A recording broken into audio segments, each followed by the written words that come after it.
الحمد لله رب العالمين، والصلاة والسلام على أشرف الأنبياء والمرسلين سيد الأولين والآخرين، نبينا وحبيبنا وشفيعنا وسندنا ومولانا محمد وعلى آله وأصحابه أجمعين، وعلى من أحبهم وتبعهم بإحسان إلى يوم الدين. أما بعد، فأعوذ بالله من الشيطان الرجيم. بسم الله الرحمن الرحيم. إلا تنصروه فقد نصره الله إذ أخرجه الذين كفروا ثاني اثنين إذ هما في الغار إذ يقول لصاحبه لا تحزن إن الله معنا. صدق الله مولانا العظيم. وقال الله تبارك وتعالى في شأن حبيبه الكريم: إن الله وملائكته يصلون على النبي يا أيها الذين آمنوا صلوا عليه وسلموا تسليما. اللهم صل وسلم وزد وبارك وأنعم على سيدنا ومولانا محمد وعلى آله وأصحابه أجمعين. عزیزان گرامی، بزرگوں، نوجوانوں، عزیز دوستوں اور میری معزز ماں طیبہ کے شب و روز ہم سننے و سنانے کی سعادت حاصل کر رہے ہیں. ہماری چھٹی نشست کا اختتام ہجرت کے ابتدائی واقعات اور حضور اکرم صلی اللہ علیہ وسلم کے صحابہ کی ہجرت کے بعض واقعات پر ہمارا اختتام چھٹی نشست کا ہوا تھا. مکہ المکرمہ میں جب اس بات کا اندازہ ہو گیا کہ محمد صلی اللہ علیہ وسلم اپنے صحابہ کے ساتھ مکے سے کوچ کر رہے ہیں اور یثرب کو اپنا مقام بنا رہے ہیں، دشمنی، عناد اور حقد اس درجے ان کے اندر تھی کہ وہ صحیح سلامت حضور اکرم صلی اللہ علیہ وسلم کو مکے سے جانے دینا نہیں چاہتے تھے. صحابہ تو نکل گئے، صرف حضرت علی، حضرت ابوبکر اور رسول کریم صلی اللہ علیہ وسلم مرد لوگوں میں موجود ہیں. اور وہ صحابہ ہیں جو یا تو کسی مجبوری کے تحت نہیں جا سکتے، کسی کے غلام بنے ہوئے ہیں، کسی نے قید کر دیا ہے. ام المؤمنین سیدہ عائشہ کی حدیث میں نے اس سے پہلے بھی آپ کو سنایا کہ ام المؤمنین فرماتی ہیں کہ ٹھیک دوپہر کے وقت رسول کریم صلی اللہ علیہ وسلم حضرت ابوبکر کے مکان تشریف لائے اور اپنی ہجرت کا ارادہ فرمایا. اور ایسے وقت میں حضرت ابوبکر نے اونٹوں کا نذرانہ پیش کیا اور ساتھ چلنے کا پورا ارادہ اور پھر اس کی تیاری کا ذکر فرمایا. حضرت ابوبکر کے گفتگو کے بعد حضور گھر تشریف لائے اور اپنے مکان میں سیدنا علی بن ابی طالب رضی اللہ تعالی عنہ کو طلب کیا اور فرمایا کہ علی، آپ اور ابوبکر دونوں یہاں میرے لیے رکے ہوئے ہیں. ابوبکر کو میں اپنے ساتھ لے جانے کے لیے مقرر کیا ہوں اور آپ کو امانتیں لوگوں کے حوالے کرنے کے لیے. اب آپ کی ذمہ داری ہے کہ میرے مقام پر، میرے حجرے میں، میری جگہ پر، میرے بستر پر میری چادر اوڑھ کر کے رہ جانا. یہ مشرکین مکہ جو سازش بنائے ہوئے تھے، رسول عربی صلی اللہ علیہ وسلم کو حضرت جبرائیل امین کے ذریعے اللہ نے واقف کروا دیا کہ دارالندوا میں آپ کے لیے میٹنگ ہوئی کہ وہ آپ کو مکے سے صحیح سلامت نکل کے جانے دینا نہیں چاہتے کسی قیمت میں. اب تک معاملہ یہ تھا، عرب کی ایک طبیعت تھی کہ اگر کسی قبیلے کے کوئی شخص کو تکلیف پہنچتی اور اسے کوئی قتل کرتا یا نقصان پہنچاتا تو پورے قبیلے والے اس کی طرفداری کر کر جو قبیلہ قاتل ہے اس کے خلاف ٹھہر جاتے۔ بنی عبد مناف حضور کے پورے قبیلے کا نام تھا، اور وہ پورے قبیلے والے، ان کا ڈر تھا سب لوگوں پر کہ بھئی وہ لوگ اگر ٹھہر جائے اور ان کے حریف قبیلے ٹھہر جائے تو جو آگے بڑھ کر قتل کرے گا ان کا قبیلہ مار کھائے گا، لہذا کرے کیا؟ نے کہا کہ مکے میں رہنے والے جتنے قبیلے ہیں پورے کے پورے نعوذ باللہ محمد کے قتل میں شریک ہو جائے۔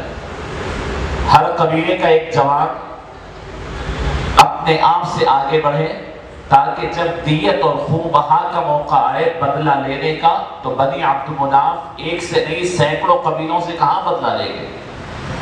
لہذا ہر قبیلے کا ایک آدمی نکلتا ہے، اپنے آپ کو پیش کرتا ہے، جوان مرد انتہائی طاقت و قوت والا، وہ آ کر کے رات کے اندھیرے میں نبی کریم صلی اللہ علیہ وسلم کے مکان کا محاصرہ کر لیتے ہیں۔ اتنی تمام خباثتوں کے باوجود ان کے اندر ایک شرافت ضرور تھی کہ کسی کے گھر کے اندر بغیر اجازت داخل نہیں ہوتے تھے، دیوار پھلانگ کر دروازہ توڑ کر داخل ہونا ہی نہیں ہوتا، انتظار کرتے کہ آپ گھر کے باہر نکل جائے۔ حضور کے گھر کے اطراف کا محاصرہ کیا ہوا ہے۔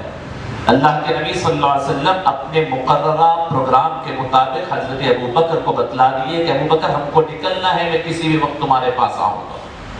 اب یہاں آ کر حضرت علی کو اپنے بستر پر سلا دیا۔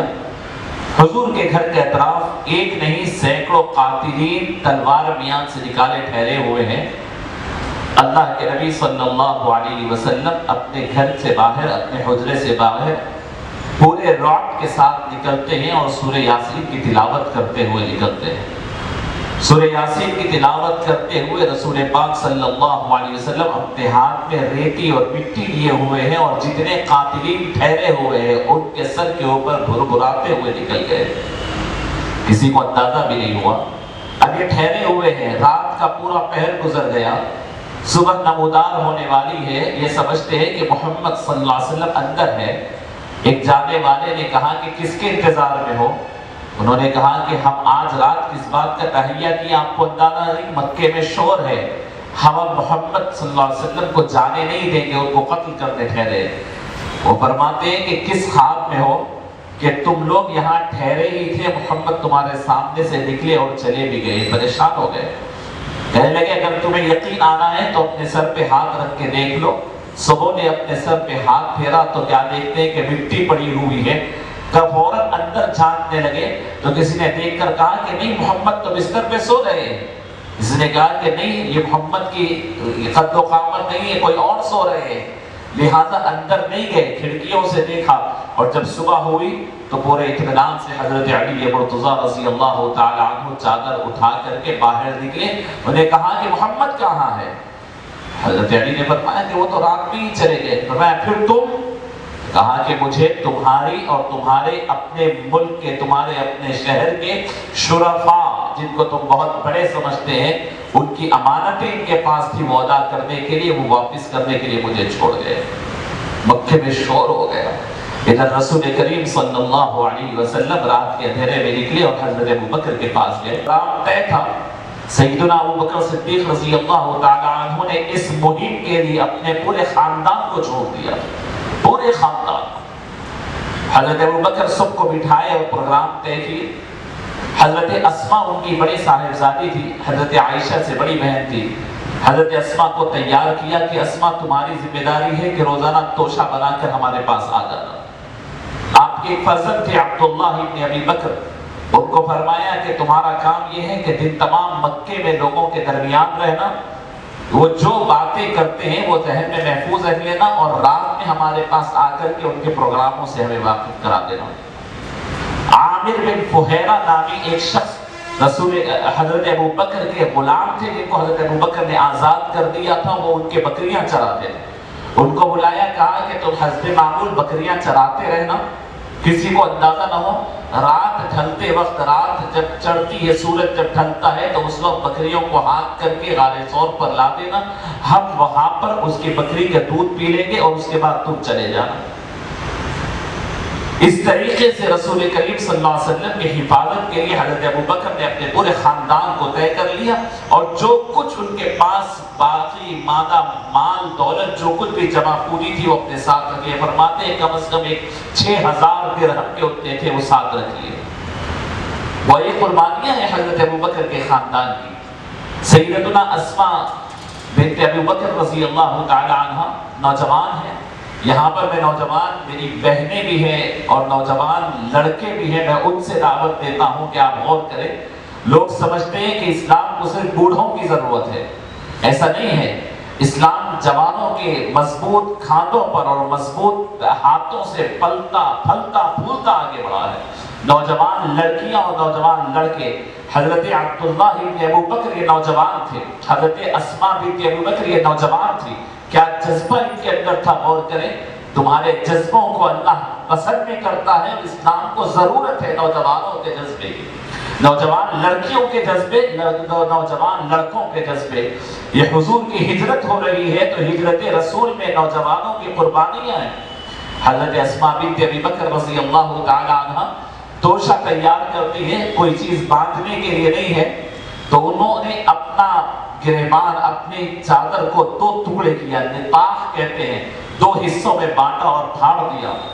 آپ دیکھیں جذبہ، محبت، یعنی صرف سرسری طور پر خدمت نہیں کرتے۔ جب آپ کو کوئی چیز نہیں مل رہی ہے تو اپنا کپڑا 2 ٹکڑوں میں بانٹ دیتی ہے، اور ایک مشکیزے کو اور اس توشے کو باندھ دیتی ہے دوسرے سے لٹکانے کے لیے۔ اسی وجہ سے حضور کو ان کا کام اتنا پسند آیا، ان کا نام رکھ دیا ذات النطاقین، 2 نطاق والی ان کا نام ہے، وہ باندھ دیا اور دے دیا۔ سیدنا ابوبکر صدیق رضی اللہ تعالی عنہ رسول کریم صلی اللہ علیہ وسلم کے ساتھ رات کے اندھیرے میں نکل گئے۔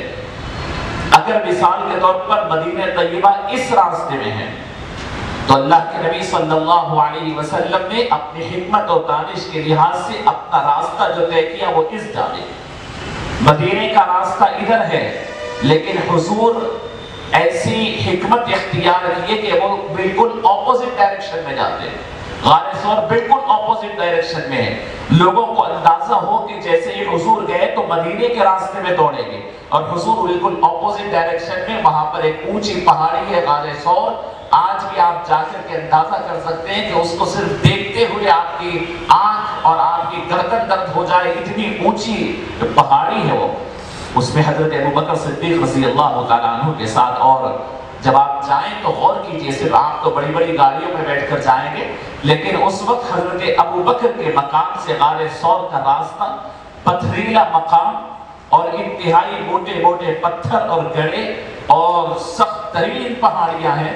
سیدنا ابوبکر صدیق رضی اللہ تعالیٰ عنہ رسول کریم صلی اللہ علیہ وسلم کو لے کر کم از کم مکے سے وہ 3.5 سے 4 کلومیٹر کا فاصلہ میں سمجھتا ہوتا ہے، اتنا راستہ پیدل طے کرتے ہیں، اور اس کے بعد جو پہاڑی چڑھنا ہے، سیدنا ابوبکر صدیق رضی اللہ تعالیٰ عنہ کی قربانی، غور کیجئے، پتھریلی مقام اور ریتیلا مقام ہے، ایک طرف پتھر ایک طرف ریتی ہے۔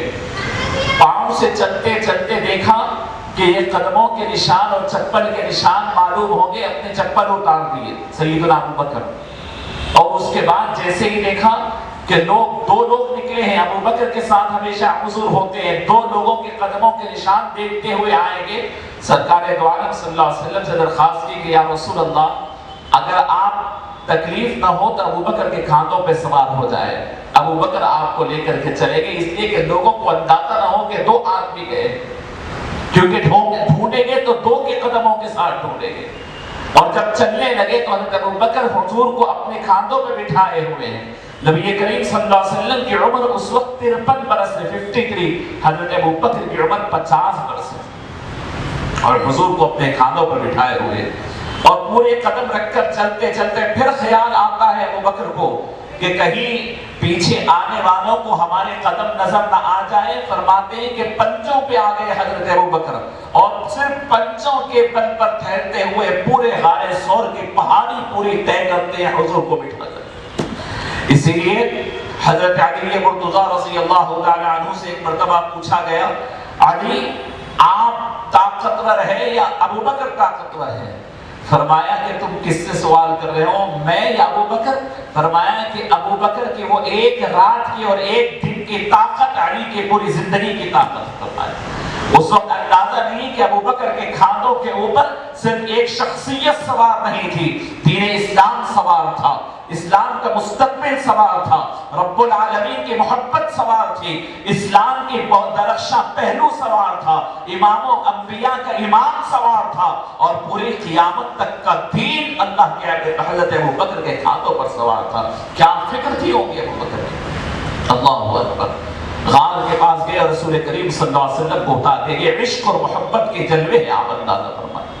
اسلام ظاہری اور سطحی طور پر صرف جملے بازی اور اعمال کا نام نہیں ہے، اسلام محبت کا نام ہے۔ محبت، اور اتنی محبت کہ اپنے آپ کو فنا کر دے، فدا کر دے۔ اگر آپ کے اندر یہ فدائیت اور فنائیت کا جذبہ نہ آئے تو پھر آپ نے تو اسلام کا مزہ ہی نہیں چکھا، اسلام کی لذتیں آپ کو نہیں آئی۔ عزیزان گرامی، رسول عربی صلی اللہ علیہ وسلم کو غار ثور کے کنارے پر اتار دیتے ہیں اور خود حضرت ابوبکر اندر جاتے ہیں۔ اس غار کو جو سینکڑوں سال سے کوئی آیا نہیں ہے، حضرت ابوبکر پورا صاف کرتے ہیں اور رسول کریم صلی اللہ علیہ وسلم کو لے کر اندر جاتے ہیں۔ عزیزان گرامی، در مکے میں شور ہو گیا، لوگوں کو اندازہ ہوا کہ حضرت ابوبکر اور حضور نکل چکے ہیں، اور لوگوں کو معلوم تھا کہ حضور جہاں جاتے ابوبکر کے ساتھ جاتے۔ حضور کے مقام میں تو کوئی تھے نہیں۔ حضرت ابوبکر کے پاس گئے اور حضرت ابوبکر کے گھر جا کر دستک دیا، ابو جہل تھا اور چلو جا کر دستک دیا تو باہر نکلتی ہے حضرت اسماء، پوچھتے کہ بتا تیرا باپ کہاں ہے؟ انہوں نے کہا کہ مجھے نہیں معلوم میرا باپ اب کہاں پر ہے۔ ڈرانے لگے، سختی کرنے لگے، اور آخرکار جب سختی بڑھی اور برے باتیں کہنے لگا، اس کے بعد وہ آپے سے باہر ہو کر ابو جہل بڑا زوردار تماچا حضرت اسماء بنت ابو بکر کے گال پر لگاتا ہے، جس سے آپ کی بالی ٹوٹ کر گر جاتی ہے۔ اتنی سختی اور بری باتوں اور مار پیٹ کے باوجود حضرت اسماء بنت ابو بکر اپنا راز اپنے دل میں رکھتی ہے اور اللہ کے رسول کی خاطر ان تکلیفوں کو برداشت کرتی ہے۔ میں عرض کر رہا ہوں میری ماں اور بہنوں سے کہ رسول عربی صلی اللہ علیہ وسلم کے دین کی خاطر، ان کے اسلام کی خاطر تمہیں دو باتیں اور دو جھڑکیاں سننا پڑے تو سمجھو کہ تم سیدتنا اسماء بنت ابی بکر کے غلام اور خادمائیں ہیں، کہ تم اس راستے پر ہو جس پہ حضرت اسماء بنت ابو بکر تھی، کیونکہ رسول اللہ صلی اللہ علیہ وسلم کی غلامی اور ان کی اتباع کرنے پر سرخروئی تو قیامت میں ملے گی، یہاں تو تکلیفیں اٹھانی پڑے گی۔ عزیزان گرامی، حضرت اسماء فرماتی ہیں کہ یہ تو باہر والے تھے، غصے میں آئے اور جھنجھلائے اور چلے گئے، یہ تو ہونا ہی تھا۔ گھر میں گئی تو میرے دادا جان آ گئے، ابو قحافہ، عثمان بن ابو قحافہ نام تھا، ابو قحافہ آ گئے۔ وہ حضرت ابو بکر کے والد تھے، ابھی مسلمان نہیں ہوئے تھے، نابینا تھے۔ وہ آتے ہیں اور آ کر پوچھتے ہیں بتا تیرا باپ چلا گیا ہے؟ مجھے اندازہ تھا چلا گیا، تو اب تیرے واسطے کچھ چھوڑا ہے یا نہیں چھوڑا ہے؟ ہر دادا کو اپنے پوتریوں کا خیال ہوتا ہے، اپنے پوتروں کا خیال ہوتا ہے۔ تیرا باپ کچھ چھوڑا ہے یا نہیں چھوڑا ہے؟ وہ کچھ پیسہ جمع کیا تھا، کہاں ہے وہ پیسہ؟ حضرت اسماء نے غور کیا کہ ابا جان تو سب سمیٹ کر لے گئے ہیں، گھر میں تو کچھ نہیں ہے، اب دادا کا غصہ کیسے سنبھالے؟ یہ میں بتا رہا ہوں میری ماں اور بہنوں کو، اسلام کے لیے اپنے آپ کو اتنا تیار کرنے پڑتی ہے کہ اپنے جذبات، اپنے خواہشات، اپنی ضروریات کو چھوڑ کر کے اسلام کی خدمت کے لیے اس لیے اپنے آپ کو اور اپنے گھر والوں کو بھی تیار کرنا پڑتا ہے۔ حضرت اسماء فرماتی ہے چونکہ نابینا تھے دادا جان، اس زمانے میں درہم بڑے آسانی سے سمجھے جاتے تھے، تو میں نے کچھ اس جیسے پتھر اٹھائے اور کپڑے میں لپیٹ دیا اور اس تاخچے میں یا اس گڑے میں جہاں پر پیسے رکھتے تھے وہاں پر میں نے رکھا اور لے جا کر دادا کا ہاتھ اس کو رکھ دیا اور رکھ کر بتلایا کہ دادا جان آپ بے فکر رہے، ابا جان نے پیسے وغیرہ ہماری سب چیزیں ہمارے لیے چھوڑ کر ویسے ہی چلے گئے۔ یہ ہے جذبہ اسلام کے لیے۔ وہ ابو قحافہ نے جب وہ دیکھا تو مطمئن ہو گئے، حالانکہ حضرت ابوبکر سب لے کر چلے گئے۔ عزیزان گرامی، ہوتا یہ کہ روزانہ دن تمام حضرت عبداللہ جو حضرت ابوبکر کے فرزند ہیں، نوجوان ہیں، وہیں پر رہتے اور جب رات ہوتی تو چلے جاتے۔ اور غار ثور کے کنارے اور کونے پر جو بالکل اس کا منہ ہے اس پر آرام کرتے، اور صبح ہونے سے پہلے پہلے آدھی رات پون رات گزرنے کے بعد نکل کر پھر مکہ واپس آ جاتے۔ اور یہ جو عامر بن فہیرہ جو چرواہے تھے جو بکریاں چراتے تھے، وہ مقرر تھے کہ شام کے وقت آنا، اور صبح میں عبداللہ جب مکے آ رہے ہیں تو پاؤں کے نشان عبداللہ کے وہاں پر ہوں گے، تو ان پاؤں کے نشانوں کے اوپر یہ بکریوں کو چلا لیتے۔ آپ غور کر رہے ہیں کہ وہ پاؤں کے نشان کیونکہ دیکھ کر کے وہ لوگ عرب کے لوگ اس بات کے ماہر تھے کہ نشان پاؤں کے دیکھ کر اندازہ کرتے کہ کس عمر کے بچے کے نشان ہے اور کس کے ہے اور کہاں جا رہے ہیں، اس کو دیکھ کر کے راستے میں آتے تھے۔ تو حضرت عبداللہ جب واپس ہوتے تو عبداللہ بن ابو بکر تو ان کے پیچھے وہ بکریوں کو چلا دیتے تاکہ ان کے پاؤں کے نشان مٹ جائے۔ اس طریقے سے 3 دن 3 رات وہ پہاڑ کی چوٹی پر حضرت اسماء بنت ابو بکر توشہ بناتی اور سب سے چھپ چھپا کر اوپر لا کر کے توشہ دیتی۔ اتنی حفاظت اور اتنی رازداری کے باوجود ایک مرتبہ کا واقعہ ہے کہ یہ لوگ ڈھونڈتے ڈھونڈاتے غار ثور تک پہنچ گئے، گھوڑوں کے ٹانپوں کی آواز آنے لگی، یہاں تک کہ غار کے اندر سے گھوڑوں کے پاؤں دکھنے لگے۔ حضرت ابو بکر حیران ہو گئے، پریشان ہو گئے، ہیبت کھانے لگے۔ فطری بات ہے، ادھر مدینے میں تمام مسلمان انتظار، ادھر قیامت تک کے لوگ حضور کے پیغام کے منتظر، اب دشمن تلوار لیے یہاں آ گئے ہیں، کوئی نہیں ہے۔ اپنی جان کے لیے خوف نہیں کھاتے تھے، حضور اکرم صلی اللہ علیہ وسلم یہ امانت تھے ان کے ساتھ، ان کے لیے خوف تھا۔ حضور سے ذکر کیا، یا رسول اللہ کیسے ہوگا، اب یہ تو دشمن آ گئے ہیں۔ اللہ کے نبی صلی اللہ علیہ وسلم ارشاد فرماتے ہیں الا تنصروه فقد نصره الله اذ اخرجه الذين كفروا ثاني اثنين اذ هما في الغار۔ فرماتے ہیں کہ جب یہ لوگ کفار و مشرکین نے مکے سے نکلنے کے لیے حالات ایسے تنگ کر دیے کہ محمد صلی اللہ علیہ وسلم ابو بکر کو لے کر کے نکل گئے اور غار ثور میں ہے، تو ایسے وقت میں جب کفار وہاں آ گئے تو حضور اکرم صلی اللہ علیہ وسلم ابو بکر کو اطمینان دلاتے ہیں، کیا کہتے ہیں؟ اذ اخرجه الذين كفروا ثاني اثنين اذ هما في الغار اذ يقول لصاحبه لا تحزن ان الله معنا۔ حضور اکرم صلی اللہ علیہ وسلم ابو بکر کے سینے پہ ہاتھ رکھ کر فرماتے ابو بکر گھبرانے کی ضرورت نہیں، ہم 2 نہیں ہم 3 ہیں، 2 تو تمہیں دکھ رہے ہیں، تیسرا ہمارا رب ہمارے ساتھ ہے۔ اللہ کو یہ ادا اتنی پسند آئی، اللہ نے حضور کے ان جملوں کو قرآن کا حصہ بنا دیا اور فرمایا نبی اپنے صحابی کو، نبی اپنے صاحب کو فرماتے ہیں لا تحزن، رنجیدہ ہونے کی ضرورت نہیں، گھبرانے کی ضرورت نہیں، ان اللہ معنا، اللہ ہمارے ساتھ ہے۔ اللہ میرے ساتھ ہے نہیں فرمایا، ابو بکر جب تم میرے ساتھ ہے تو اللہ ہمارے ساتھ ہے۔ یہ ایسا جملہ تھا رسول کریم صلی اللہ علیہ وسلم کے اس جملے کے بعد اب ابو بکر کی فکر ختم ہو گئی۔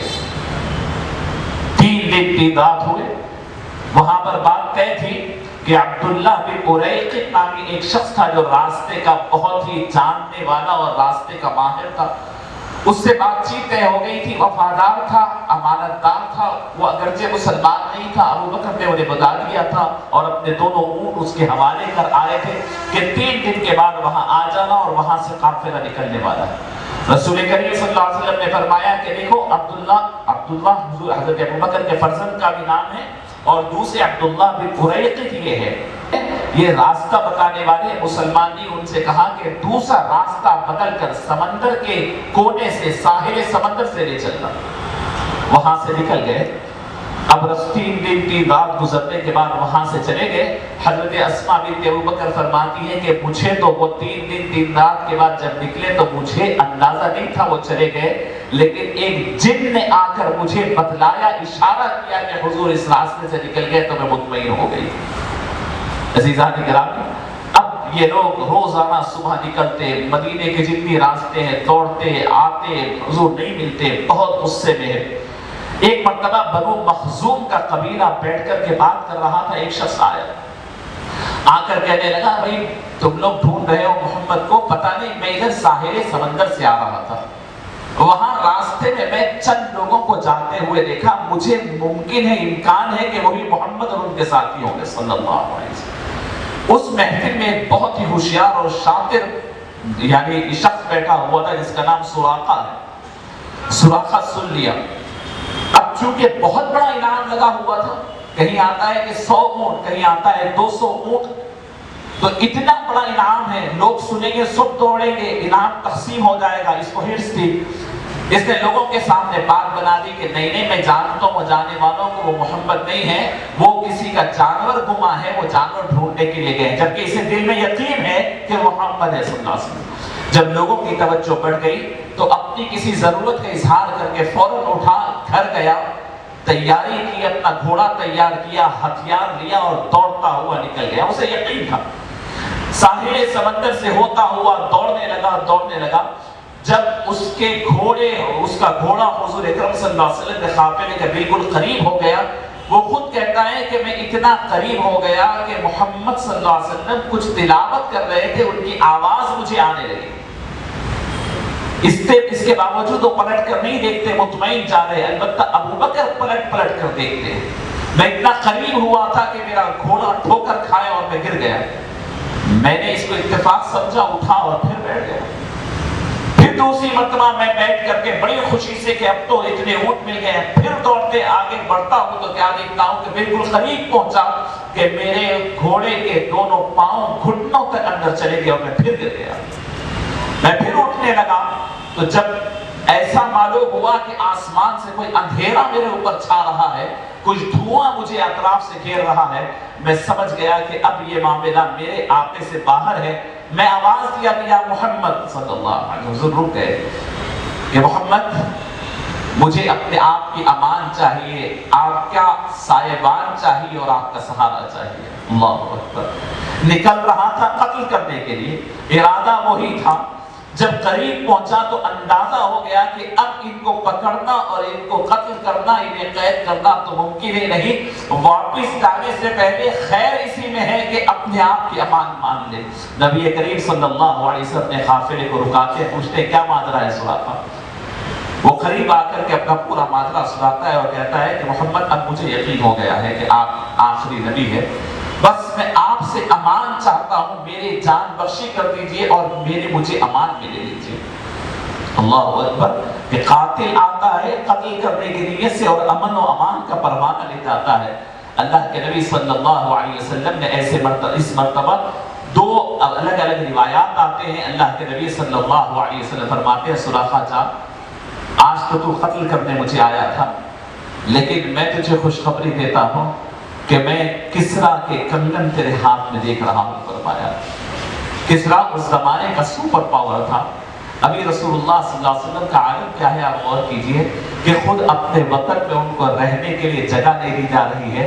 وہ 3 دن 3 رات غار میں چھپ کر کے ساحل سمندر سے 2-4 لوگوں کو لے کر جا رہے ہیں. اور اب سراقہ جو دشمن آیا ہے تو اسے بولتے ہیں کہ تیرے ہاتھ میں کسرا کے کنگن دیکھ رہا ہوں. یہ ہے نبی کریم صلی اللہ علیہ وسلم کی نبوت اور معجزانہ کیفیت، اور یہ ہے ایمان اور یہ ہے غیبیات جس پر ایمان لانا ایک مومن کے لیے ضروری ہے. سراقہ سنا اور حیران ہو گیا، کچھ جواب نہیں دے سکتا تھا کہ یہ کیا ماجرا ہے. اس نے کہا کہ صرف مجھے امان دے دیجیے. اللہ کے نبی صلی اللہ علیہ وسلم فرماتے ہیں ٹھیک ہے جاؤ، لیکن تمہاری ذمہ داری یہ ہے کہ اب جو بھی اس راستے سے آئے گا اسے کچھ بات بنا کر کے وہاں سے پلٹا دینا. وہ وعدہ کرتا ہے اور نکل جاتا ہے، اور یقین ہو جاتا ہے اسے کہ اب کوئی ان کے پیچھے نہیں آ سکتا. راستے میں جو ملتے انہیں بات بنا کر کے پلٹا دیتا کہ اس راستے میں کوئی نہیں ہے. عزیزان گرامی، رسول کریم صلی اللہ علیہ وسلم اطمینان سے گزرتے گئے اور ساحل سمندر سے گزر رہے ہیں. یہ عام راستے سے ہٹ کر ہے. راستے میں ایک مقام پر پڑاؤ کیا جہاں پر ایک بڑھیا کا مکان اور ایک جھوپڑی تھی کا نام ان میں معبد تھا. ان کے پاس جا کر حضور اکرم صلی اللہ علیہ وسلم نے فرمایا کہ ہم مسافر ہیں، ہمیں کوئی ضیافت کر دینا، کچھ کھانے کا انتظام کرنا. وہ بڑھیا کہتی ہے کہ میرے شوہر تمام بکریوں کو چرانے کے لیے لے گیا ہے، میرے پاس کچھ بھی نہیں ہے. حضور اکرم صلی اللہ علیہ وسلم اس کی جھوپڑی میں ادھر ادھر دیکھتے ہیں، دیکھا کہ ایک بکری ہے اور بہت بیمار سی ٹھہری ہوئی ہے. حضور نے اس کی طرف اشارہ کر کے فرمایا وہ کیا ہے؟ اس نے کہا کہ یہ تو اتنی بیمار ہے کہ چل نہیں سکتی، چلتی تو ساتھ چلے جاتی ہے بڑھ کے، یہ اتنی بیمار ہے. نبی کریم صلی اللہ علیہ وسلم نے فرمایا کہ تمہاری اجازت چاہیے، اگر تم اجازت دے دیں تو ہم اس سے دودھ نکال لیں گے۔ وہ حیرت سے کہنے لگی کہ ابھی یہ تو بیمار ہے، کمزور ہے، لاغر ہے، اور اس کے خود زندگی کے لالے پڑے۔ حضور نے فرمایا تم کہہ دو۔ نے کہا کہ آپ تشریف لائے۔ اللہ کے نبی صلی اللہ علیہ وسلم اس کے پاس سے برتن لیتے، اس کے تھن کو ہاتھ لگاتے۔ وہ بوڑھیا کہتی ہے کہ دیکھتے ہی دیکھتے وہ بکری کے پاؤں پھیلنے لگے اور پورا تھن دودھ سے بھر گیا، اور اللہ کے نبی صلی اللہ علیہ وسلم دودھ نکالتے گئے، برتن پورا بھرے تک دودھ نکالے، برتن فل ہوا اور اپنے ساتھیوں کو سب کو پلایا، آخر میں خود نوش فرمائے۔ اس کے بعد پھر برتن لے کر کے پورا برتن فل کیے، اس کے گھر میں رکھ کر کے آپ وہاں سے روانہ ہو گئے۔ اللہ کے نبی صلی اللہ علیہ وسلم کی یہ کیفیت دیکھ کر، اس وقت نہیں ہے میں پھر حضور کے شمائل ذکر کرتے وقت، معبد نے جو حضور کو اتنی دیر میں دیکھا تھا، اور جب ان کے شوہر آئے تو اس نے اپنے گھر کے اندر اتنا دودھ دیکھ کر اور بکری کی اتنی تر و تازہ کیفیت دیکھ کر حیران ہوا اور پوچھا کہ کون آیا تھا؟ تو وہ جو آنے والے اور اس مہمان کی جو کیفیت وہ بادیہ نشین وہ خاتون نے جو لکھی تھی، وہ محدثین نے بڑے بہترین انداز میں اس کو محفوظ کیا کہ وہ ایک بوڑھیا ایک سادے سیدھے انداز میں حضور کا حلیہ جو بیان کیا ہے، وہ شمائل الرسول صلی اللہ علیہ وسلم سراپائے اقدس میں بہت بڑا مقام رکھتے ہیں۔ عزیزان گرامی، رسول کریم صلی اللہ علیہ وسلم وہاں سے نکل گئے۔ اب یہاں پر مکہ مکرمہ میں یہ لوگوں کے ہاتھ سے سب چلے گئے کہ اب کوئی موجود نہیں تھا۔ عزیزان گرامی، حضور اکرم صلی اللہ علیہ وسلم جب یہاں سے نکلے، اب تمام لوگ مدینے میں جو مہاجرین پہنچے ہوئے ہیں، جتنے صحابہ ہیں، وہ بے چین و بے قرار ہیں۔ مکے کے حالات کا اندازہ ہے، مکے کی دشمنیوں کا اندازہ ہے، مکے میں حضور کی جان لینے پر انعامات دینے کی جو وعدے ہوئے اس کا اندازہ ہے۔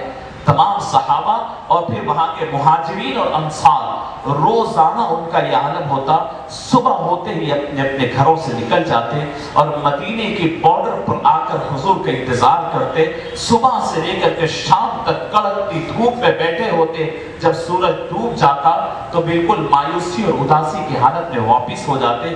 ایک دن، دو دن، ان کو اندازہ نہیں کہ حضور نکل کر 3 دن تک وہاں رک گئے تھے، انتظار میں ہوتے۔ ان کے نوجوان کھجور کے جھاڑوں پر چڑھ کر انتظار کرتے۔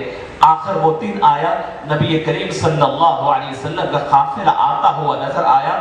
عزیزان گرامی، مدینہ طیبہ کے تمام عشاق کا عالم یہ تھا، ان کی عورتیں، ان کی بچیاں، ان کے بوڑھے، ان کے جوان، کوئی جھاڑ پر ٹھہرا ہے، کوئی گھروں پہ ٹھہرا ہوا ہے، کوئی اونچے ٹیلوں پر ٹھہرا ہوا ہے۔ جب دور سے ایک سایہ آتا ہوا اونٹوں کے چلنے کی آہٹ ہوتی ہے، ایک دوسرے کو پکارتے ہیں، گھروں میں رہنے والوں کو بلاتے ہیں، اور ایک قافلہ امڑ کر آتا ہے۔ نبی کریم صلی اللہ علیہ وسلم کی آمد کا اندازہ ہوتے ہی ایک دوسرے مہاجرین سے پوچھتے ہیں کہ بتاؤ یہ قافلہ وہی تو نہیں ہے؟ حضرت عمر ایک طرف ہے، حضرت حمزہ ایک طرف ہے، ان لوگوں سے پوچھتے ہیں، وہ دیکھ کر اندازہ کر کے کہتے ہیں کہ ہاں یہی دکھ رہا ہے مکے سے آنے والا قافلہ، جن کے ساتھ حضور بھی ہے، ابو بکر بھی ہے اور چند لوگوں کا۔ عزیزان گرامی، شوق کے مارے اپنی گیت گنگناتے ہوئے وہاں کے مدینے کی بچیاں، وہاں کے بچے، ہر ایک کے دل کے اندر اللہ نے ایسی محبت دی تھی حضور اکرم صلی اللہ علیہ وسلم کی۔ حضور اکرم صلی اللہ علیہ وسلم قباء کے اندر تشریف لا رہے ہیں تو وہ مشہور زمانہ، وہ ترنم والا، وہ بہترین یعنی قصیدہ جس کو آج ہر عاشق اپنی زبان سے گنگناتا ہے، تمام مدینے کی بچیوں نے دف بجاتے ہوئے حضور کا استقبال کیا اور یہ پڑھ رہے تھے، طلع البدر علينا من ثنيات الوداع وجب الشكر علينا ما دعا لله داعي أيها المبعوث فينا جئت بالأمن المطاع جئت شرفت المدينة مرحبا یا خیر داعی۔ ان اشعار کے ساتھ تمام بچیاں، بڑے، بوڑھے روتے ہوئے حضور پاک صلی اللہ علیہ وسلم کا استقبال کرتے ہیں۔ نبی کریم صلی اللہ علیہ وسلم کی ایک جھلک دیکھنے کے لیے اہل مدینہ 2 سال سے منتظر تھے، اور اللہ رب العزت نے گویا اہل مدینہ کو پیدا ہی حضور کے استقبال کے لیے کیا تھا۔ میں نے اپنے گزشتہ محفلوں میں نے ذکر کیا ہے، تقریباً 1000 سال پہلے اللہ رب العزت نے مدینے کی بستی کو حضور کے استقبال کے لیے، حضور کی ضیافت کے لیے اللہ نے وہ بسایا تھا۔ وہ عیسائی بادشاہ کا بھی میں نے ذکر کیا اور ان کے حواریین کا بھی. وہاں کے گھر، وہاں کی بستیاں، وہاں کے خاندان، وہاں کے سب لوگوں کو اللہ نے وہاں بسایا تھا حضور کے لیے، اور وہاں نسل در نسل سے اپنے بچوں کو وصیت کر گئے تھے کہ ایک وقت آئے گا پیغمبر آخر الزمان ہجرت کر کر آئیں گے، جب وہ آئے تو تمہیں ان کا استقبال کرنا ہے. ان کے روح، ان کے جسم، ان کے خون کے قطرے قطرے میں حضور کی محبت لکھی ہوئی تھی. عزیزان گرامی، قبا تشریف لائے رسول کریم صلی اللہ علیہ وسلم حضرت کلثوم بن حدم رضی اللہ تعالیٰ عنہ کے مکان میں وہ تنِ تنہا تھے، ان کے پاس کوئی نہیں تھا. حضور وہاں پر قیام فرمایا، وہاں آ کر رکے تھے. ابھی 3 دن نہیں ہوا حضرت علی کے مرتضیٰ رضی اللہ تعالیٰ عنہ تشریف لاتے ہیں. وہ راستے میں کہیں نہیں رکتے، جب نکلے تو اس لیے کہ حضور سے دور ہو گئے تھے. اب تک زندگی میں حضور سے جدائی حضرت علی نے نہیں دیکھی تھی. پہلی وقت تھا، بچپن سے لے کے آج تک حضور کے ساتھ تھے. حضور 3 دن پہلے نکل گئے. حضرت علی وہاں سے نکل کر اکیلے رات دن کا سفر کرتے ہوئے جب قبا پہنچتے ہیں اور حضور اکرم صلی اللہ علیہ وسلم کو اطلاع ملتی ہے کہ علی آ گئے ہیں، فرمایا بلاؤ علی کو. حضرت علی لیتے ہوئے فرمایا کہ حضور سے کہہ دینا کہ علی اٹھ نہیں سکتا، اس کے پاؤں سوج گئے ہیں، پاؤں اٹھانے نہیں آتا ہے. اللہ اکبر. حضور اکرم صلی اللہ علیہ وسلم خود آگے بڑھے، اپنے عاشق کو اپنا گھر دار چھوڑ کے آ رہے ہیں حضور کی خاطر. آئے اور حضرت علی رضی اللہ تعالیٰ عنہ کے پاؤں کو دیکھا اور اپنے لعاب مبارک نکالے اور اس کے بعد حضرت علی کے پاؤں کو لگائے. سیدنا علی فرماتے ہیں کہ وہ درد کہاں گیا، وہ سوجن کہاں گئی، مجھے اندازہ نہیں. وہ دن تھے، اس کے بعد سے لے کر کے میری یا حضرت علی کی شہادت تک صحابہ فرماتے ہیں کہ علی کے پاؤں میں پھر کبھی درد نہیں ہوا.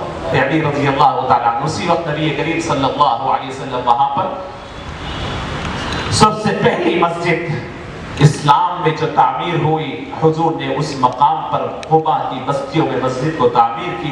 اللہ نے قرآن پاک میں اس مسجد کی تعریف کرتے ہوئے فرمایا لَمَسْجِدٌ أُسِّسَ عَلَى التَّقْوَى مِنْ أَوَّلِ يَوْمٍ أَحَقُّ أَن تَقُومَ فِيهِ رِجَالٌ يُحِبُّونَ أَن يَتَطَهَّرُوا وَاللَّهُ يُحِبُّ الْمُطَّهِّرِينَ. فرمایا کہ ضرور وہ مسجد جو تقوی کی بنیاد پر قائم کی گئی، اللہ کی عبادت کے لیے محبت کی بنیاد پر، تقوی کی بنیاد پر قائم ہونے والی پہلی مسجد ہے وہ. اور فرمایا کہ اس کے اندر قیام کرنے والے قبا کی بستی میں ایسے پاک لوگ ہیں، اللہ کو ان کی پاکی پسند ہے، اللہ کو ان کی پاکی پسند ہے.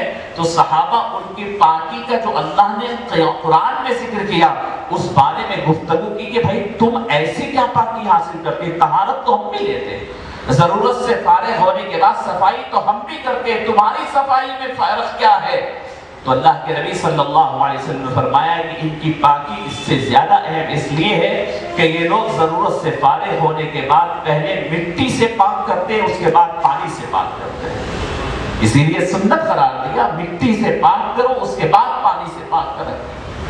ڈھیلا لینا یا مٹی لینا اس لیے قرار پایا. اور آج سائنس کہتی ہے کہ یورین لائن میں کئی ایسے جراثیم اور بیماریاں آ جاتی ہے، بعض مرتبہ یورین کے رک جانے سے یا کسی وجہ سے. پانی سے تو ظاہری باہری حصہ پاک ہوگا، لیکن یورین لائن صاف ہونے کے لیے مٹی کی اگر ٹکیائیں یا ڈھیلے اگر ہو تو وہ اندر سے یورین پورا سکھا دیتے ہیں، اندر کے جراثیم ختم ہوتے ہیں.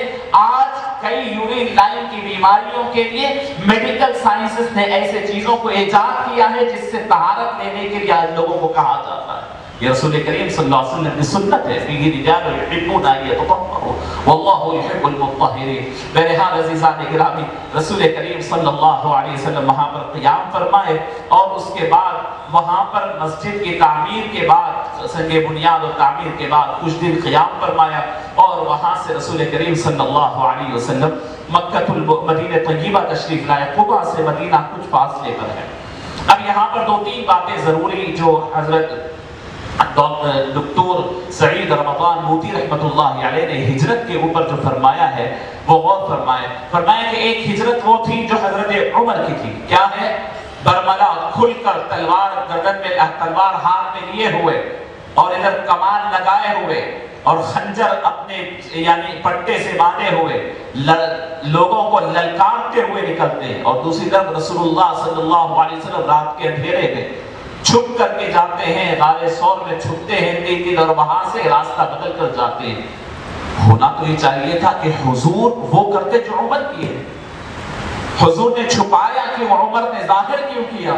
فرمایا کہ عمر کا جو معاملہ تھا، عمر ایک انفرادی شخصیت ہے، ان کا معاملہ انفرادی تھا، عمر کا اپنا انڈیویجول عمل تھا۔ عمر جو کیے اگر اس میں خطرہ لاحق ہوتا تو اکیلے عمر کو ہوتا۔ رسول کریم صلی اللہ علیہ وسلم کا کوئی عمل انڈیویجول نہیں، قیامت تک آنے والی پوری انسانیت کے لیے ایک راہ عمل ہے، ایک آئیڈیل ہے۔ اللہ کے نبی صلی اللہ علیہ وسلم کسی سے ڈرتے ہوئے نہیں گئے تھے، اگر ڈرتے ہوتے تو غار ثور کے اندر اطمینان نہ دلاتے حضرت ابوبکر کو۔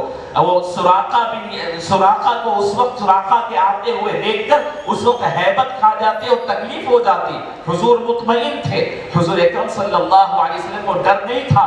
قیامت تک آنے والوں کے سامنے حضور کی ہجرت کا واقعہ ہوتا اور تمام مسلمان اسباب کو چھوڑ کر توکل کرنے لگتے، جو کہ اسلام کی تعلیمات کے خلاف۔ اسلام یہ بتاتا ہے کہ تم اسباب کو اختیار کرو، جو ضرورتیں ہیں اس کو اختیار کرو، جو معاشرے میں جو چیز احتیاطی تدابیر ہو اس کو اختیار کرو، اور بھروسہ اس پہ نہ کرو، بھروسہ اللہ پہ کرو۔ تدابیر اختیار کرو، جنگی تدابیر اختیار کرو، دشمن سے بچنے کے تدابیر اختیار کرو، اپنے آپ کو صحت سے رکھنے کے تدابیر اختیار کرو، غار میں چھپو، اس کے بعد اللہ پہ بھروسہ کرو، رات میں چھپ کر نکلو، پھر اللہ پہ بھروسہ کرو۔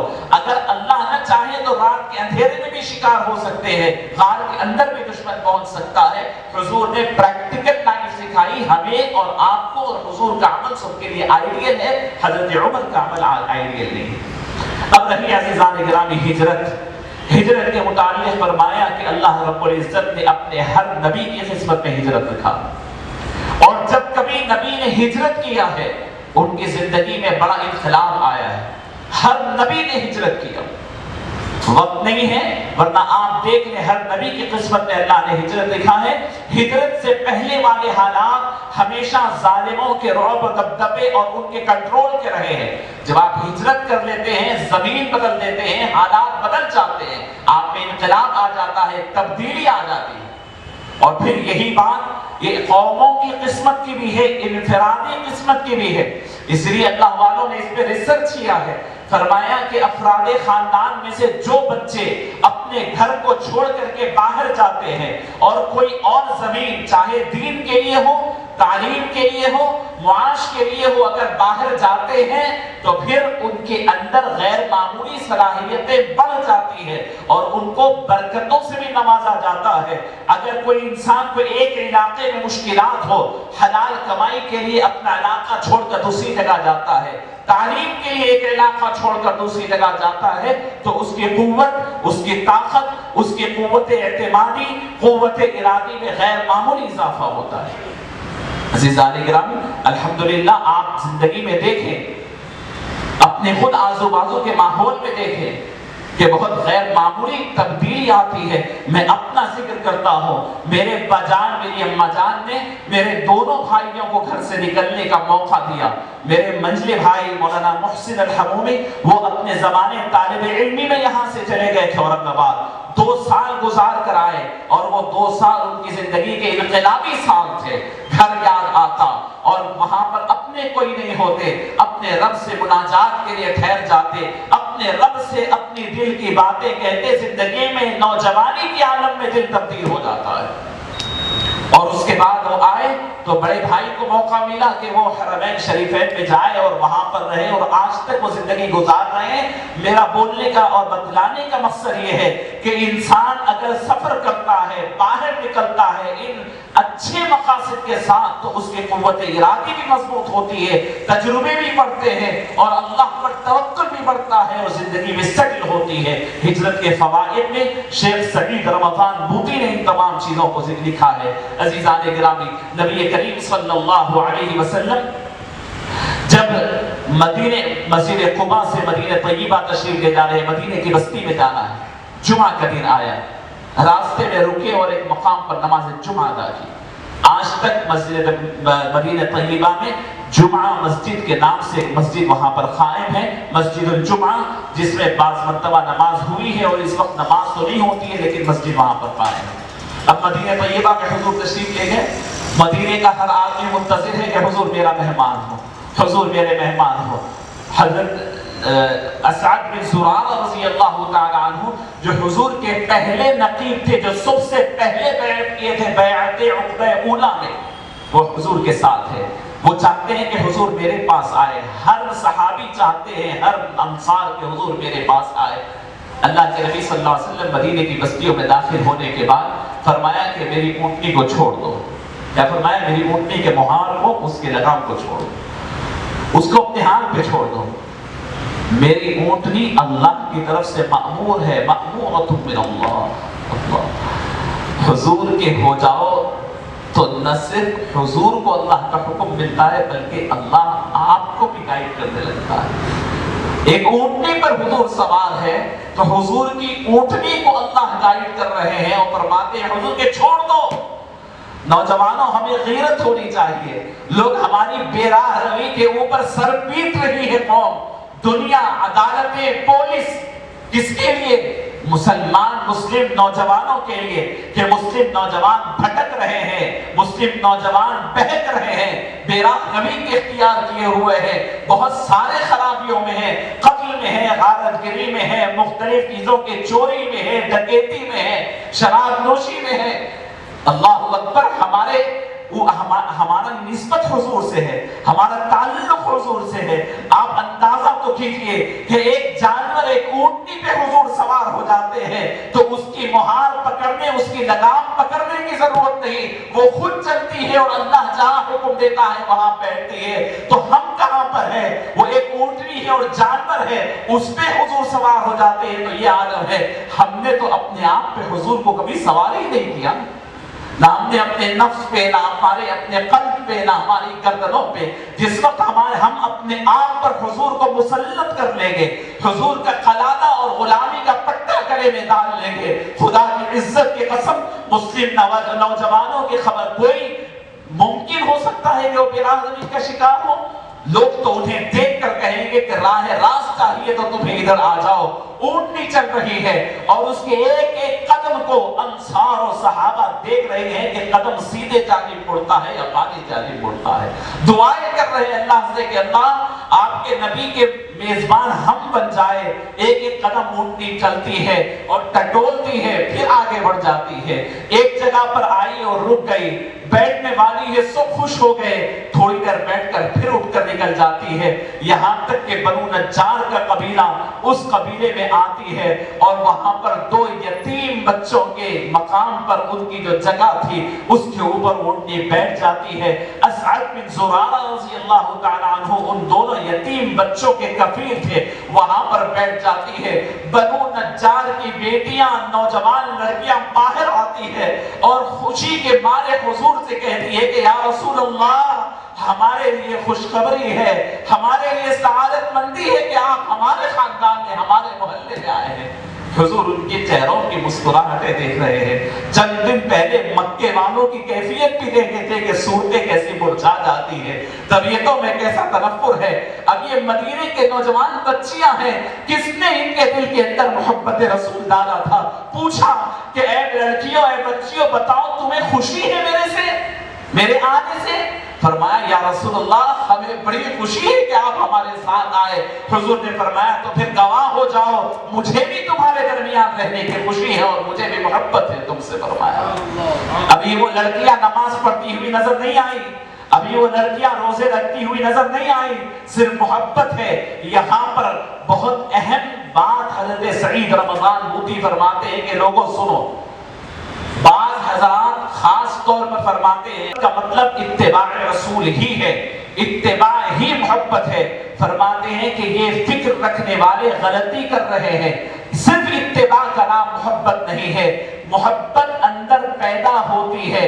محبت کے بغیر اتباع اگر کوئی کر رہا ہے، محبت اندر نہ ہو، مسواک کر رہا ہے 2 مرتبہ کرے گا اس کے بعد چھوٹ جائے گی، دانت کی صفائی کی غرض سے کر لے گا اور پھر عادت ہو گئی ہے اس لیے کر لے گا، لیکن محبت اندر ہو تو اس کے بعد اتباع آسان بھی ہوتی ہے، اس پہ استقامت سے رہنا بھی نصیب ہوتا ہے۔ فرمایا محبت الگ چیز ہے، اتباع الگ چیز ہے۔ انسان کو چاہیے کہ اپنے دل کے اندر محبت رسول پیدا کرنے کے مختلف ذرائع تلاش کرے، حضور سے محبت کے لیے حضور کے واقعات سنیں، اصحاب رسول کے واقعات سنیں، معجزات کے واقعات سنیں، تبرکات کے واقعات سنیں، نعتیں گنگنائیں، قصیدے پڑھیں، حضور اکرم صلی اللہ علیہ وسلم سے صحابہ کے بے لوث محبتوں کے تمام تذکرے سنیں، محبت جاگے گی، اتباع آسان ہوگی، اطاعت آسان ہوگی۔ اور حضرت مجدد الفسانی رحمۃ اللہ علیہ کا قول یاد میں آپ کو بتاتا ہوں، حضرت مجدد فرماتے ہیں کہ لوگوں 1000 رات تک تم ٹھہر کر اللہ کی عبادت کرو اور یہ سمجھو کہ تم اللہ کو منا سکیں گے، فرمایا کہ تمہاری وہ 1000 راتیں ضائع ہو جائے گی، اس لیے کہ اگر تم یہ سمجھتے ہو کہ میں قیام اللیل کر رہا ہوں، اللہ کی عبادت کر رہا ہوں، تمہیں کوئی فائدہ ہوگا نہ مزہ آئے گا، شیطان بہکا رہا ہے، وہی تم رات میں ٹھہرو اس نیت سے کہ میرے آقا ٹھہرتے تھے، میں ان کی اتباع میں ٹھہر رہا ہوں، مجھے نہیں معلوم اس سے کیا ملتا ہے، وہ ٹھہرے تھے میں ٹھہر گیا، تمہاری عبادت کیا حضور کا ٹھہرنا سمجھ کر تم ٹھہرو تو پھر دیکھو لذت کا کیا عالم ہوگا۔ اللہ اکبر، یہ اصل ہے۔ تمہارے سجدے کدھر خدا کو راضی کر سکیں گے؟ ہمارے رونا خدا کو کہاں راضی کر، کہاں ہم؟ ہاں اگر روتے ہو یہ سوچ کر کہ میرے آقا روتے تھے میں اس لیے رو رہا ہوں، حضور رات میں ٹھہرتے تھے میں اس لیے ٹھہر رہا ہوں، حضور مسواک کرتے تھے میں اس لیے کر رہا ہوں۔ اس لیے فرمایا تیرا شوق اگر نہ ہو میری نماز کا امام، تیرا شوق اے آقا، اے میرے محبوب، اے میرے رسول صلی اللہ علیہ وسلم، تیرا شوق اگر نہ ہو میری نماز کا امام۔ نماز بہت وجوہات سے پڑھتے ہیں، اللہ نے فرض کیا ہے اس لیے پڑھ رہے ہیں، مول صاحب اچھی نماز پڑھاتے ہیں اس لیے پڑھ رہے ہیں، نماز نہیں پڑھے تو اللہ ڈنڈے مارنے والے اس لیے نماز پڑھتے ہیں، سر کچلے جانے والے ہیں اس لیے نماز پڑھتے ہیں، فرض ہے اس لیے پڑھ رہے ہیں، ذمہ داری اتارنا ہے اس لیے پڑھ رہے ہیں۔ فرمایا نہیں، تیرا شوق اگر نہ ہو آقا، تیرے تو اگر نظر میں نہ ہو، تیری فکر تیرا تصور اگر نظر میں نہ ہو، تیرے چہرے کی مسکراہٹیں اگر نظر میں نہ ہو، تیرے سجدے کی کیفیتیں اگر نظر میں نہ ہو، تیرا شوق اگر نہ ہو میری نماز کا امام، امام کا مطلب یہ ہے میری نماز پڑھنے کا باعث تیرا شوق نہ ہو تو میرا قیام بھی حجاب، میرا سجود بھی حجاب، کہ میں ٹھہر بھی رہا ہوں تو میرا قیام بھی ہزاروں پردوں کے پیچھے چلا جائے گا، میرے سجدے بھی مجھے اور دور کریں گے، خدا سے قریب نہیں کریں گے۔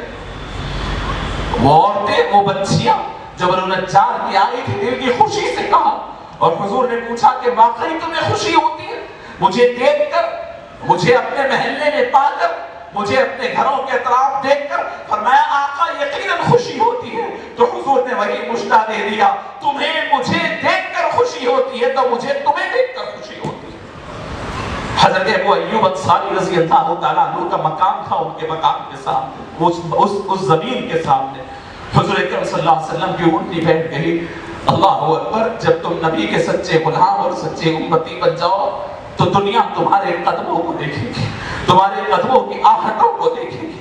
اب تو ہماری پوری قوم برباد ہو رہی ہے، دنیا کو پرواہ نہیں ہے، اس لیے پرواہ نہیں ہے کہ ہمارے گھروں میں حضور کی غلامی کی سچی غلامی کا پٹا نہیں ہے، اس لیے ہزاروں کے خون بھی بہتے ہیں تو دنیا کو پرواہ نہیں۔ اور وہاں پر حضور کی اونٹنی کے قدم بھی گنے جا رہے ہیں، قدم ادھر سے ادھر ٹیڑھے ہو رہے ہیں تو لوگ گر رہے ہیں، اس لیے کہ حضور کی اونٹنیاں غلام۔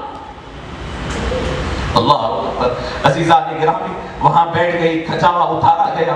حضرت ابو ایوب انصاری رضی اللہ تعالیٰ عنہ کا مکان سامنے ہے، اللہ کے سامنے ہاتھ اٹھاتے ہیں کہ مالک ابو ایوب کو ان کے حضور کی میزبانی کا شرف سے نوازا ہے۔ اب حضور کا کھجاوا اتار کر اپنے گھر میں بڑے شوق سے لے جاتے ہیں، اور حضرت ابو ایوب کا مقام گھر اس وقت 2 منزلہ تھا، نیچے کی منزل اور اوپر کی منزل۔ حضرت ابو ایوب انصاری رضی اللہ تعالیٰ عنہ بڑے کشمکش میں آ گئے. یہ محبت ہے اور ادب ہے. یاد رکھیں حضور کی محبت, حضور کا ادب, یہ نبی کریم صلی اللہ علیہ وسلم کی ذات مبارکہ اسی ادب اور محبت کا تقاضا کرتی. حضرت ابو ایوب فرماتے ہیں کہ میں کیسے حضور آئے تو میں چاہتا تھا کہ بالا خانے میں حضور کو رکھو اور میں نیچے خدمت گزار کر کے رہ جاؤں. حضور نے فرمایا کہ ابو ایوب ایسے نہیں ہوگا, اس لیے کہ لوگ مجھ سے ملاقات کرنے کے لیے آئیں گے تو پھر لوگوں کو اوپر جانے کے لیے مشکل ہوگی, میں نیچے رہتا ہوں. بہت اصرار کرنے کے باوجود بھی حضور نہیں مانے. حضرت ابو ایوب انصاری رضی اللہ تعالیٰ عنہ اپنے گھر والوں کے ساتھ اوپر رہتے, حضور نیچے ہوتے. بہت تکلیف کے ساتھ, دل نہیں مانتا لیکن ہے. یہ کیفیت ایمان کی علامت ہے. اگر آپ کو یہ کیفیت آتی ہے, جو کیفیتیں ہیں اسی کو ادب فرمایا ہے. خاموش اے دل, بھری محفل میں چلانا نہیں اچھا. ادب پہلا قرینہ ہے محبت کے قرینوں میں. محبت ادب سکھاتا ہے. عزیزان کرام, حضرت ابو ایوب انصاری اپنی کیفیت بیان فرماتے ہیں کہ جب کبھی ہم گھر میں کھانا بنا لیتے تو پورا کھانا حضور کی بارگاہ میں بھیج دیتے. کھانا نکال کے نہیں بھیجتے, پورا برتن حضور کے پاس پہنچا دیتے. رسول کریم صلی اللہ علیہ وسلم اس میں سے اپنی مرضی کے مطابق جتنی چاہت ہوتی ہے اتنا تناول فرماتے, پھر واپس بھیجتے. فرماتے میں اور میرے گھر والے حضور سے برتن کے واپس آنے کے انتظار میں ہوتے. اب جب برتن آتا تو شوق سے ہم تمام گھر والے لے کر کے بیٹھ جاتے اور اس میں غور سے تلاش کرتے کہ حضور کے ہاتھ کے نشان کہاں ہے. اللہ, اس جانب سے آقا نے کھایا تھا, یہاں حضور کے انگلی مبارک لگے ہیں, ادھر لگے ہیں. دیکھ کر ہم وہاں سے کھاتے, ہمیں بڑا مزہ آتا. کیا آتش ہے. فرماتے ہیں کہ ایک مرتبہ ایسے ہی کھانے کی ڈش گئی اور واپس آئی, دیکھیں تو اس میں ہم تلاش کیے حضور کے کھانے کے انگلیوں پہ نشان نہیں دکھ رہے. کہاں سے کھائیں؟ فوراً میں نیچے اتر آیا. فرمایا آقا گستاخی ہو گئی, آپ کھانا نہیں کھائے. فرمایا کہ معاملہ یہ ہے کہ یہ جو تم نے بنایا ہے اس میں لہسن اور پیاز ہے, کچی لہسن اور کچے پیاز کی اس میں سے بو آ رہی ہے. ہمارا معاملہ یہ ہے کہ ہم اپنے رب سے مناجات کرتے ہیں, منہ سے اس قسم کی بو آتے وقت اللہ سے مناجات, یہ مجھے گوارا نہیں. اللہ اکبر. حضور نے اس وجہ سے تناول نہیں فرمایا. حضرت ابو ایوب انصاری فرماتے ہیں کہ اس کے بعد ہم نے احتیاط کیا کہ پیاز اور لہسن, چونکہ حضور سے اللہ کی بات چیت ہوتی, اپنے آپ کی پھر حفاظت فرمایا. مسواک کی وجہ بھی یہی فرمائے کہ مسلمانوں, ایمان والوں, تمہیں بار بار مسواک کرنی چاہیے, اس لیے کہ تمہارے پاس فرشتے آزو بازو پھرتے. تم اپنی اہمیت تو سمجھو. فرشتے تمہارے منہ سے نکلے ہوئے دعائیہ کلمات کو تمہارے منہ سے لے لیتے ہیں. اللہ کے ذکر ہوتا ہے تو تمہارے ہونٹوں کو فرشتے چومتے ہیں. تمہارے جب درود نکلتا ہے تو فرشتے تمہارے منہ سے لیتے ہیں. تمہارے آزو بازو ہے, تم اپنے منہ کو خوشبودار اور معطر رکھو. اللہ اکبر. عزیزان گرامی, حضرت ابو ایوب انصاری فرماتے ہیں کہ ایک مرتبہ ہم اوپر ہے, پانی کا جو مٹکا ہمارا تھا وہ ٹوٹ گیا. اللہ, ایسے کوئی پہلے کی طرح آج کی طرح کوئی پختے مکان تو ہوتے نہیں تھے. میں کہ حضور نیچے آرام فرما رہے ہیں, ہمارے پاس مختصر سے کپڑے تھے, کچھ کپڑا تھا. ہم پانی اندر نیچے نہ اترے, ہم اپنے گھر کے پورے کپڑے اس پہ ڈال کر کے سمیٹ کر کے رات تمام بیٹھ گئے کہ حضور کو نیچے ایک قطرہ پانی بھی نہ آئے. پھر اس کے بعد گئے آقا کے پاس, فرمایا یا رسول اللہ ہمیں نیند نہیں آتی ہے اوپر, ہم چین سے نہیں بیٹھ سکتے, آپ نیچے ہم اوپر. آقا ہم آپ سے درخواست کرتے ہیں کہ آپ اوپر چلے جائیں, ہم نیچے ہوں گے. آخرکار رسول کریم صلی اللہ علیہ وسلم اپنا مسکن اوپر بنا لی اور نیچے حضرت ابو ایوب رہنے لگے. عزیزان گرامی, وہ پہلا مقام جہاں پر حضور مدینہ طیبہ میں رہے ہیں حضرت ابو ایوب کا مکان تھا, اور وہاں پر جو دو بچوں کی زمین تھی, وہ دونوں بچوں نے, ان کے گھر والوں نے تحفتاً حضور کو دیا. حضور نے فرمایا نہیں, اس کی قیمت ادا کی, 10 دینار ادا کر کے وہ زمین لیے, اور اس کے اوپر کچھ کھجور کے درخت بھی تھے, کچھ کانٹے دار درخت بھی تھے, اور مشرکین کے قبر بھی تھے. حضور نے ان سب کو کٹانے لگایا اور وہ مشرکین کی قبر کو بھی برابر کر اس کے اندر سے جو ہڈیاں وغیرہ تھے نکلوا دیے, اور اس مقام پر مسجد بنی, مسجد نبوی. جو سب سے پہلے مسجد بنی وہی مسجد تھی مدینہ طیبہ کے اندر, جو 100 ہاتھ لامبی اور تقریباً 80 سے 90 ہاتھ چوڑی، یہ مسجد قباء کی طرف اس کا قبلہ تھا۔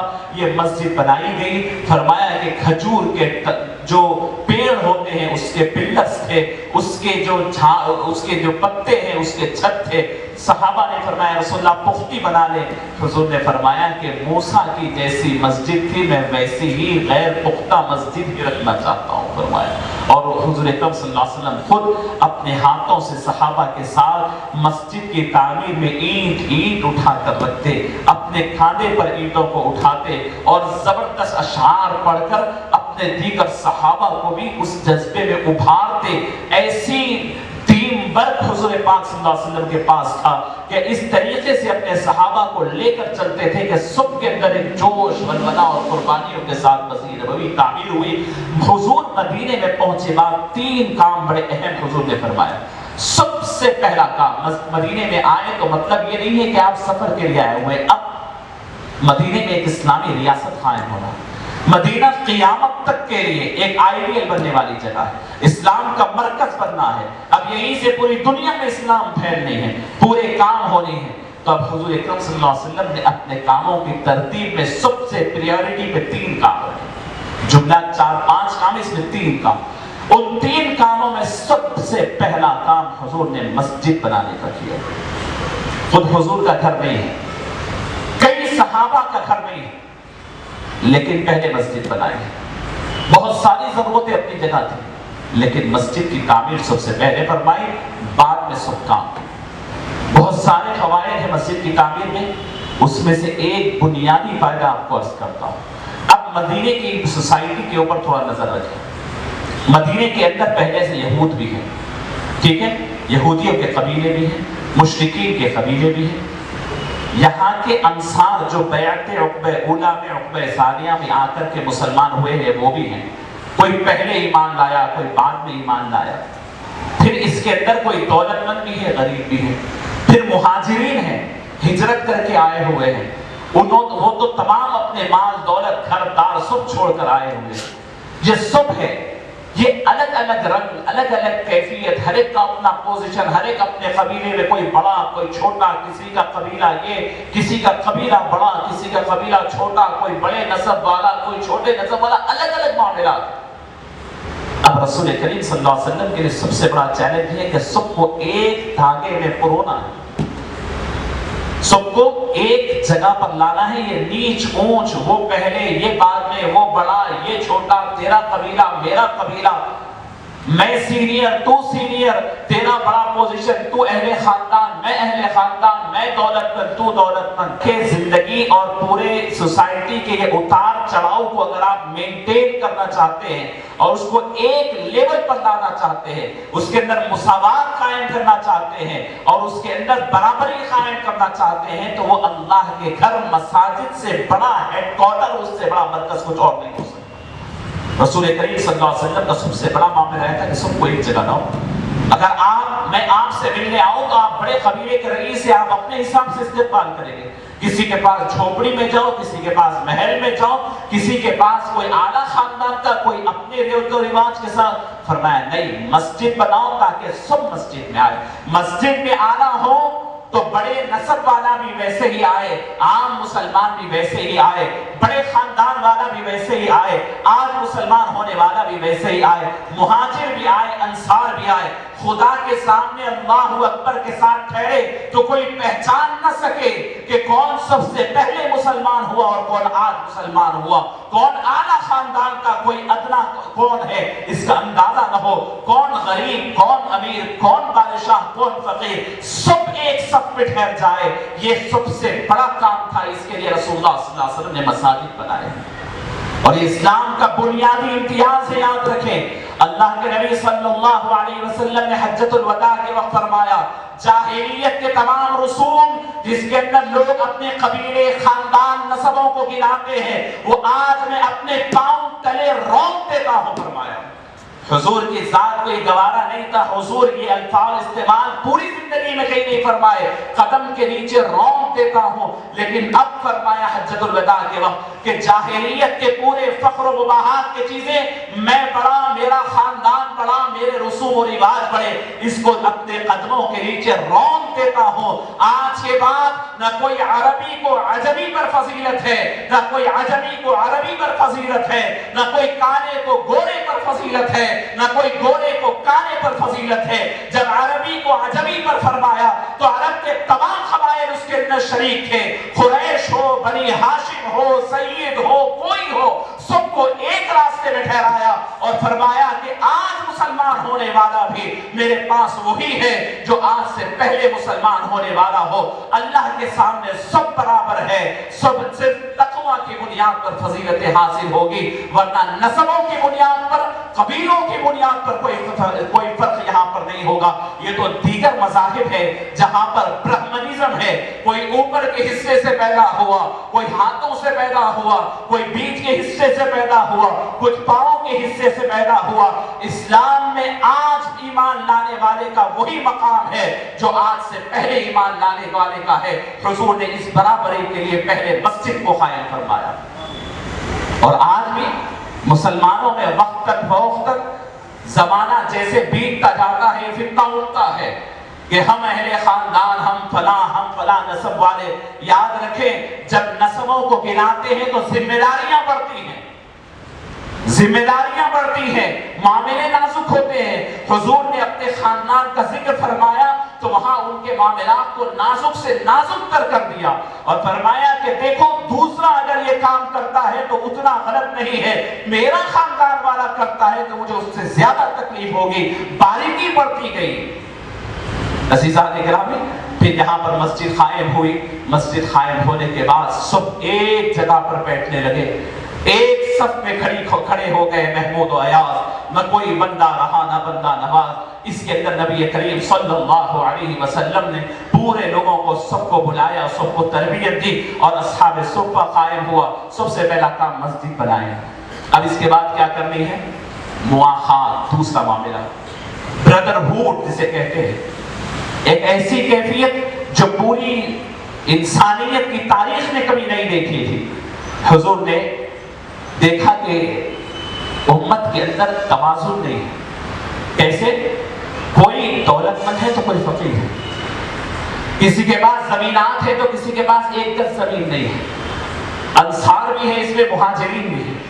حضور سب کو ایک ساتھ رکھنا چاہتے تھے تاکہ دین کا کام آسانی سے ہو. بلایا اور صحابہ کرام رضوان اللہ تعالی علیہم اجمعین نے ایک دوسرے کی جوڑیاں لگا دی. یہاں پر سب کے نام میرے پاس ہے, وقت نہیں میں سب کو آپ کو بتلا سکوں. اور جو انصار تھے جن کے پاس دولت ہے اور جو مہاجر ہے جن کے پاس دولت نہیں ہے, جو سب چھوڑ کے آئے, فرمایا کہ آج کے بعد سے تمہاری بھائی ایک دوسرے کے تم بھائی ہیں, مواخات. کیسے بھائی؟ فرمایا کہ جو تمہارا سگا بھائی ہے نا, اس کا جو حق ہے اس سے بڑا حق اب یہ ایمانی بھائی کا ہے. اب تم کو دیکھنا ہے نا, بھائی کے حقوق ہیں. سگے بھائی, تم کھانا کھا رہے ہو, سگے بھائی کو پوچھنا ہے. وراثت میں سگے بھائی کا حق ہے. فرمایا کہ اب ایمانی بھائی کا حق سگے بھائی سے بڑھ کر ہے جب تک میں کہوں. اور یہی ہوتا رہا. اس درمیان کسی کا انتقال ہو جاتا ہے تو وراثت کا حقدار اس کے یہ مواخات والا ایمان والا بھائی پہلے ہوتا, خاندانی بھائی بعد میں. یہاں تک کہ جب مسلمانوں کے حالات مستحکم ہو گئے تو اس وقت اللہ نے اس حکم کو منسوخ کیا. اس کے بعد فرمایا کہ اب یہاں سے پھر پرانا حکم کہ تمہارا سگا بھائی, پوری رشتہ داری بعد میں, پوری رشتہ داری یہاں سے فوقیت پائی. عالم یہ حضرت سعد بن ربیع رضی اللہ تعالی عنہ یہ انصاری تھے. حضرت عبد الرحمن بن عوف رضی اللہ تعالی عنہ یہ مہاجر تھے. بھائی برادرہوڈ سب کے اندر بنا دی. حضرت ابو بکر کی, حضرت عمر کی, حضرت عثمان کی, یہ سب کے یعنی بھائی مواخات بنا دیا. اس میں حضرت سعد بن ربیع رضی اللہ تعالیٰ عنہ بھی تھے جو انصاری تھے. حضرت عبد الرحمن بن عوف مہاجر تھے. ان دونوں کو بنا دیا. ہر ایک کے پاس یہ معاملہ تھا. جب حضور نے فرما دیا دیکھو تمہاری ہر چیز اب تمہارے بھائی کی ہے, اور فرمائیے یہ بہت بڑی چیز ہوتی ہے کسی مشن کے جیاروں کے لیے, کسی مشن پر چلنے والوں کے لیے, کسی کیڈر کے بنتے وقت میں اپنا اور اپنائیت اور میرا کوئی چیز نہیں ہوتا, سب ہمارا ہوتا ہے, ایکول تقسیم ہوتا ہے.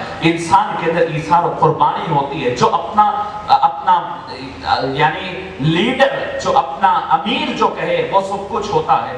حضور نے فرما دیا جو جائیدادوں کو کتنے دن ہوئے تھے حضور آ کر کے, ابھی پورا ایک سال نہیں ہوا, چند مہینے ہوئے. حضور ابھی یہ ایمان لائے ہیں. حضور فرماتے اتنا یقین تھا حضور کو ان کے اوپر, فرمایا کہ تمہاری جو آبائی زمینیں ہیں نا جو تمہاری قسمت میں کسی کے پاس کئی ایکڑ, فرمایا کہ وہ اب زمین دو حصوں میں تقسیم ہو جائے گی, ایک تمہارا حصہ ایک تمہارے بھائی کا حصہ. سعد بن ربیع رضی اللہ تعالیٰ عنہ گئے. مدینے کے لوگ ہمیشہ کھیتی باڑی کرتے, ان کی کھیتی کی زمینیں تھے. مکے کے لوگوں کو کھیتی باڑی کرنے نہیں آتا. عبد الرحمن ابن عوف رضی اللہ عنہ کو لے گئے گھر میں, فرمایا کہ دیکھو بھائی میری اتنے ایکڑ زمین ہے, اس میں سے آدھی تمہاری آدھی میری. انہوں نے کہا کہ میں آدھی لے کر کیا کروں, مجھے کھیتی باڑی کرنے نہیں آتا. فرمایا کوئی مسئلہ نہیں, پورے پہ کھیتی باڑی میں کروں گا, اناج جو آئے تو وہ آدھا تمہارا ہوگا آدھا میرا. اللہ, یہ میری جائیداد کی تقسیم ہو گئی, یہ گھر کی تقسیم ہو گئی. 3 بیویاں تھیں, 3 ازواج تھے حضرت سعد بن ربیع کی. تینوں کو بلایا, قربانی کا عالم دیکھیں, اسلام کی خوبصورتی دیکھیں, فدائیت کا جذبہ دیکھیں, آقا کا حکم دیکھیں. نہ صرف حضرت سعد بن ربیع بلکہ ان کی ازواج مطہرات کے اندر دیکھیں. حضور نے فرمایا میں, میرا تن من دھن, میری محبتیں, میری خواہشات, میری بیویاں سب حضور پہ قربان. تینوں کو بلایا اور فرمایا کہ بھائی اللہ نے تمہیں موقع دیا ہے, میں بھی تیرے سامنے میری اپنی بیویوں کو نکالا ہوں, اس میں سے جس کو چاہے پسند کر لو, میں طلاق دوں گا, تم شادی کر لینا. قیامت تک لوگ ایسی مثال نہیں پیش کر سکتے. یہ ہوئے سعد بن ربیع. دوسری طرف حضرت عبد الرحمن بن عوف, یہ بھی اللہ کے رسول کی تربیت ہے, 10 سال سے حضور کی تربیت میں ہے. تم نے جب اپنی ایثار و قربانی اور اپنی دریا دلی دکھائی تو میرا بھی تو حق ہوتا ہے. حضرت عبد الرحمن بن عوف نے سب سنا اور کہا کہ بہت بہت شکریہ, اللہ جزائے خیر دے. مجھے یہ بتاؤ کہ یہاں سے بازار کا رستہ کدھر جاتا ہے؟ پوچھا کیوں؟ فرمایا کہ بس بازار کا رستہ بتا دو, میں یہ بھی تو دیکھوں کہ اللہ نے میری قسمت میں کیا لکھا ہے. اللہ اکبر.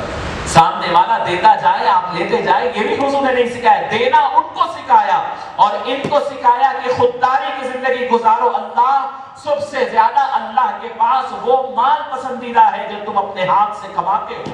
عبد الرحمن ابن عوف نے وہ سب کو رکھا اور بازار کا راستہ ڈھونڈے اور نکل گئے, اور بازار میں جا کر ابتدا میں حمالی کی, کام کیا, پیسے جمع کیے, تجارت شروع کی, اور چند دن کے اندر مدینے کے سب سے بڑے تاجر بن گئے. یہ مسلمانوں کی خوبصورتی تھی. عزیزان گرامی, یہ بردرہوڈ آج بھی ضرورت ہے. آج بھی سوسائٹی کے اندر یہی عدم توازن ہے. کسی کے پاس پیسہ ہے, کوئی غریب ہے, کسی کے پاس ہنر ہے, کسی کے پاس پیسہ ہے, کسی کو تجارت آتی ہے, کسی کو کچھ آتا ہے, کسی کو پڑھائی آتی ہے, کوئی جاہل ہے. اگر آج اللہ کے رسول کے اسی حکم کو آپ اپنے اوپر فرض سمجھ کر مان لیں تو پھر یہ آپ کے پاس دولت کی بڑھی ہوئی مقدار جو آپ کو سست کر رہی ہے, اگر آپ تقسیم کریں گے, اس کی محنت آپ کے پاس آئے گی, یہ سب برابر ہو کر کے توازن قائم ہوگا اور آپس میں محبتیں اور آپس میں ایک جہتی اور ایک جٹ ہونے کی کیفیت پیدا ہوگی. یہ مواقعات صرف مدینہ آنے کے بعد نہیں, اکثر وقت ہم مدینہ آنے کے بعد سنتے ہیں, لیکن حضور نے مکہ مکرمہ میں بھی اس طریقے کے مواقعات کرائے تھے صحابہ کے درمیان.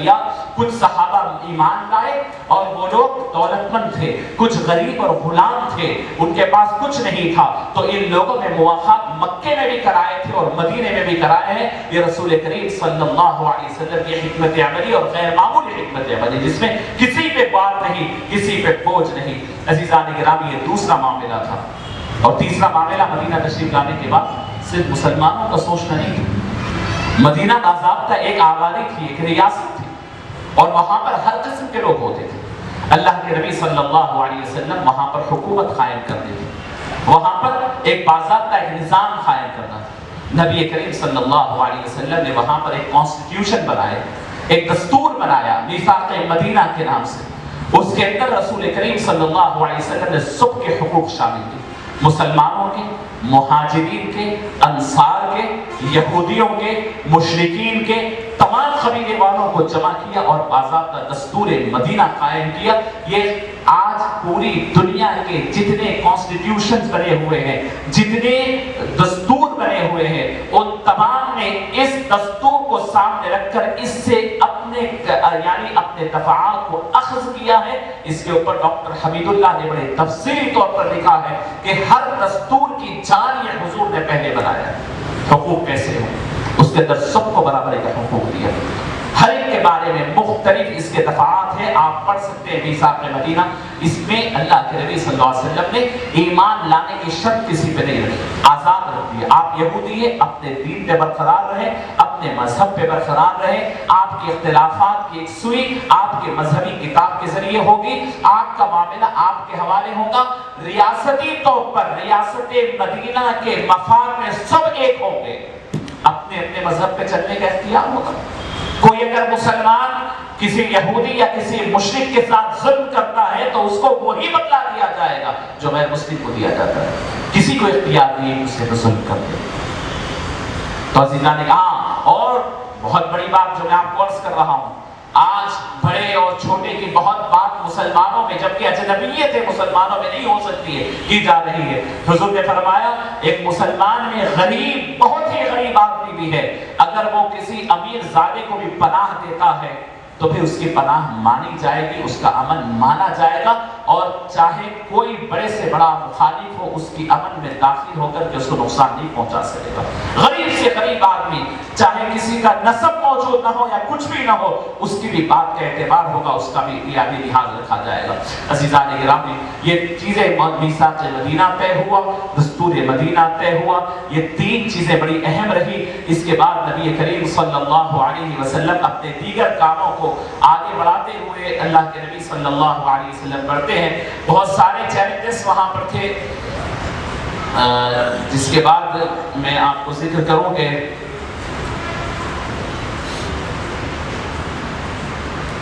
حضور اکرم صلی اللہ علیہ وسلم کے لیے مختلف چیلنجز وہاں پر رہے, اور یعنی لوگوں کے حقوق کی ادائیگی کے اندر اور لوگوں کو یکجا کرنے کے لیے نبی کریم صلی اللہ علیہ وسلم نے مختلف اصول وغیرہ وضع کیے. اور جب مدینے میں لوگ آ گئے تو مدینے کے لیے اللہ کے نبی صلی اللہ علیہ وسلم نے فضیلت بیان فرمائی, مدینے میں لوگوں کو رغبت دلائی, مدینے کا اٹریکشن بڑھایا اور لوگوں کو محبت دلائی.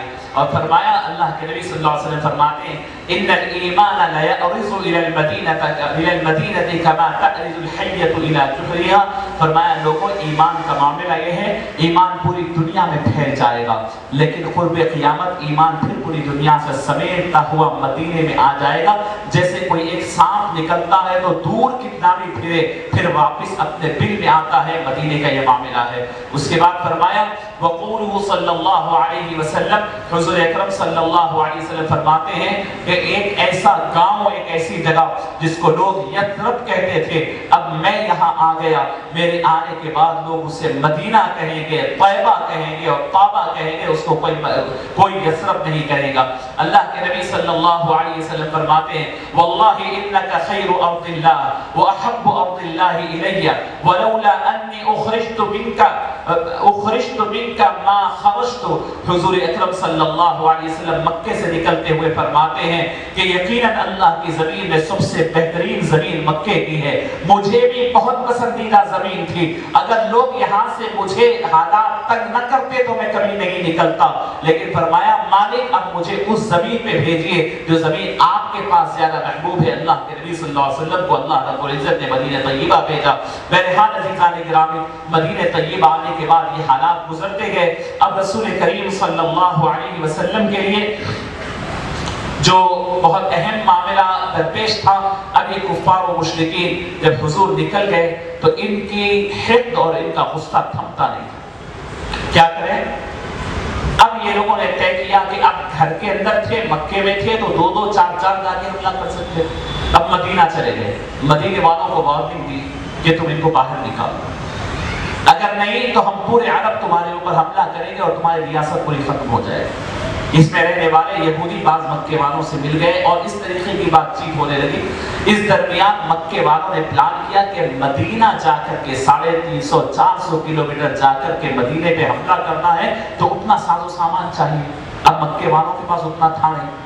انہوں نے پلان کیا, کہا کہ ہمارے پاس جو کچھ ہے محمد سے نہ ہو صلی اللہ علیہ وسلم جنگ کرنے کی نیت سے تجارت میں لگاؤ. ٹائم پر مل رہا ہے. آپ بہت بڑا کام کرنا چاہتے ہیں, آپ کے پاس اتنی دولت نہ ہو تو جتنی ہے اس کو بزنس میں لگاؤ. لگا دیا بزنس میں. ابو سفیان اس وقت ایمان نہیں لائے تھے, بڑے تاجر تھے, ان کو دے کر کے ملک شام بھیج دیا. کہا کہ آپ ہم پورے مکے والوں کی طرف سے تجارت کر کر پیسہ کما کر لاؤ, اس کے بعد ہم اس دولت سے ہتھیار بنا کر کے مدینے پہ حملہ کریں گے. پوری دولت لے کر کے, تجارت کا قافلہ لے کر کے شام چلے گئے ابو سفیان. حضور اکرم صلی اللہ علیہ وسلم کو اطلاع ہو گئی. اب وہاں سے تجارت ہو کر واپس ہو رہے تھے ابو سفیان. حضور نے صحابہ کو بلا کر فرمایا, یہ جو ابو سفیان کا قافلہ جا رہا ہے نا, یہ اگر مکہ پہنچ جائے تو مکے والے ان ساز و سامان سے تم پہ حملہ کرنے والے ہیں, اور تمہارا معاملہ یہ ہے کہ تم اپنی دولت سب کچھ مکہ چھوڑ آئے ہیں.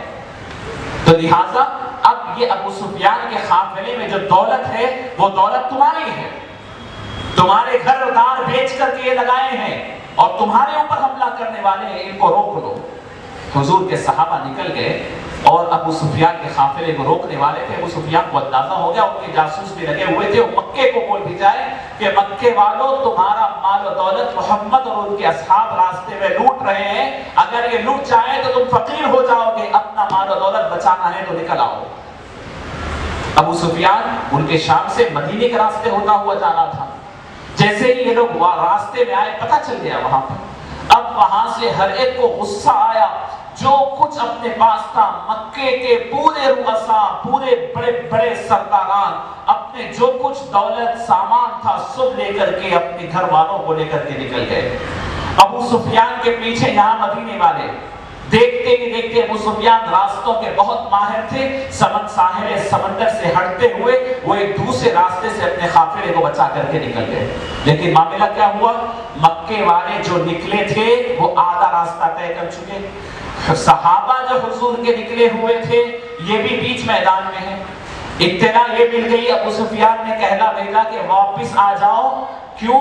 اس لیے واپس آ جاؤ کہ میں قافلہ بچا لیا ہوں. ابو جہل بہت ظالم تھا, وہ کہنے لگا کہ باہر نکلے ہیں تو اب تو بہت غرور میں چور تھا, سب کو جمع کیا کہ نہیں, اب ہم یہاں پر بدلہ لیے بغیر نہیں جائیں گے, جنگ کر کے جائیں گے. اللہ کے نبی صلی اللہ علیہ وسلم کو اطلاع ملی تو فرمایا کہ ہم تو جنگ کے لیے سے نہیں آئے, قافلے کو روکنے آئے ہیں, کوئی تیاری ہمارے پاس نہیں ہے. اور پھر مسلمان غربت کے عالم میں ہے. اندازہ کیا تو جملہ 26 اونٹ کچھ تھے, چند گھوڑے تھے, باری باری اس میں سوار ہوتے تھے, کچھ تلواریں تھی, کوئی زیادہ تیاری نہیں تھی. اللہ کے نبی صلی اللہ علیہ وسلم صحابہ سے پوچھا کہ تم لوگوں کا کیا ارادہ ہے؟ مہاجرین میں سے تو حضرت ابوبکر وغیرہ فرمایا یا رسول اللہ ہم تیار ہیں جنگ کرنے کے لیے. کیوں؟ کہ تکلیفیں برداشت کیے تھے, ان کا ظلم سہا تھا. حضرت ابوبکر کے کہنے کے بعد حضور نے پھر دوسری طرف دیکھ کر فرمایا بتاؤ تمہارا کیا حکم ہے, تمہارا کیا مشورہ ہے؟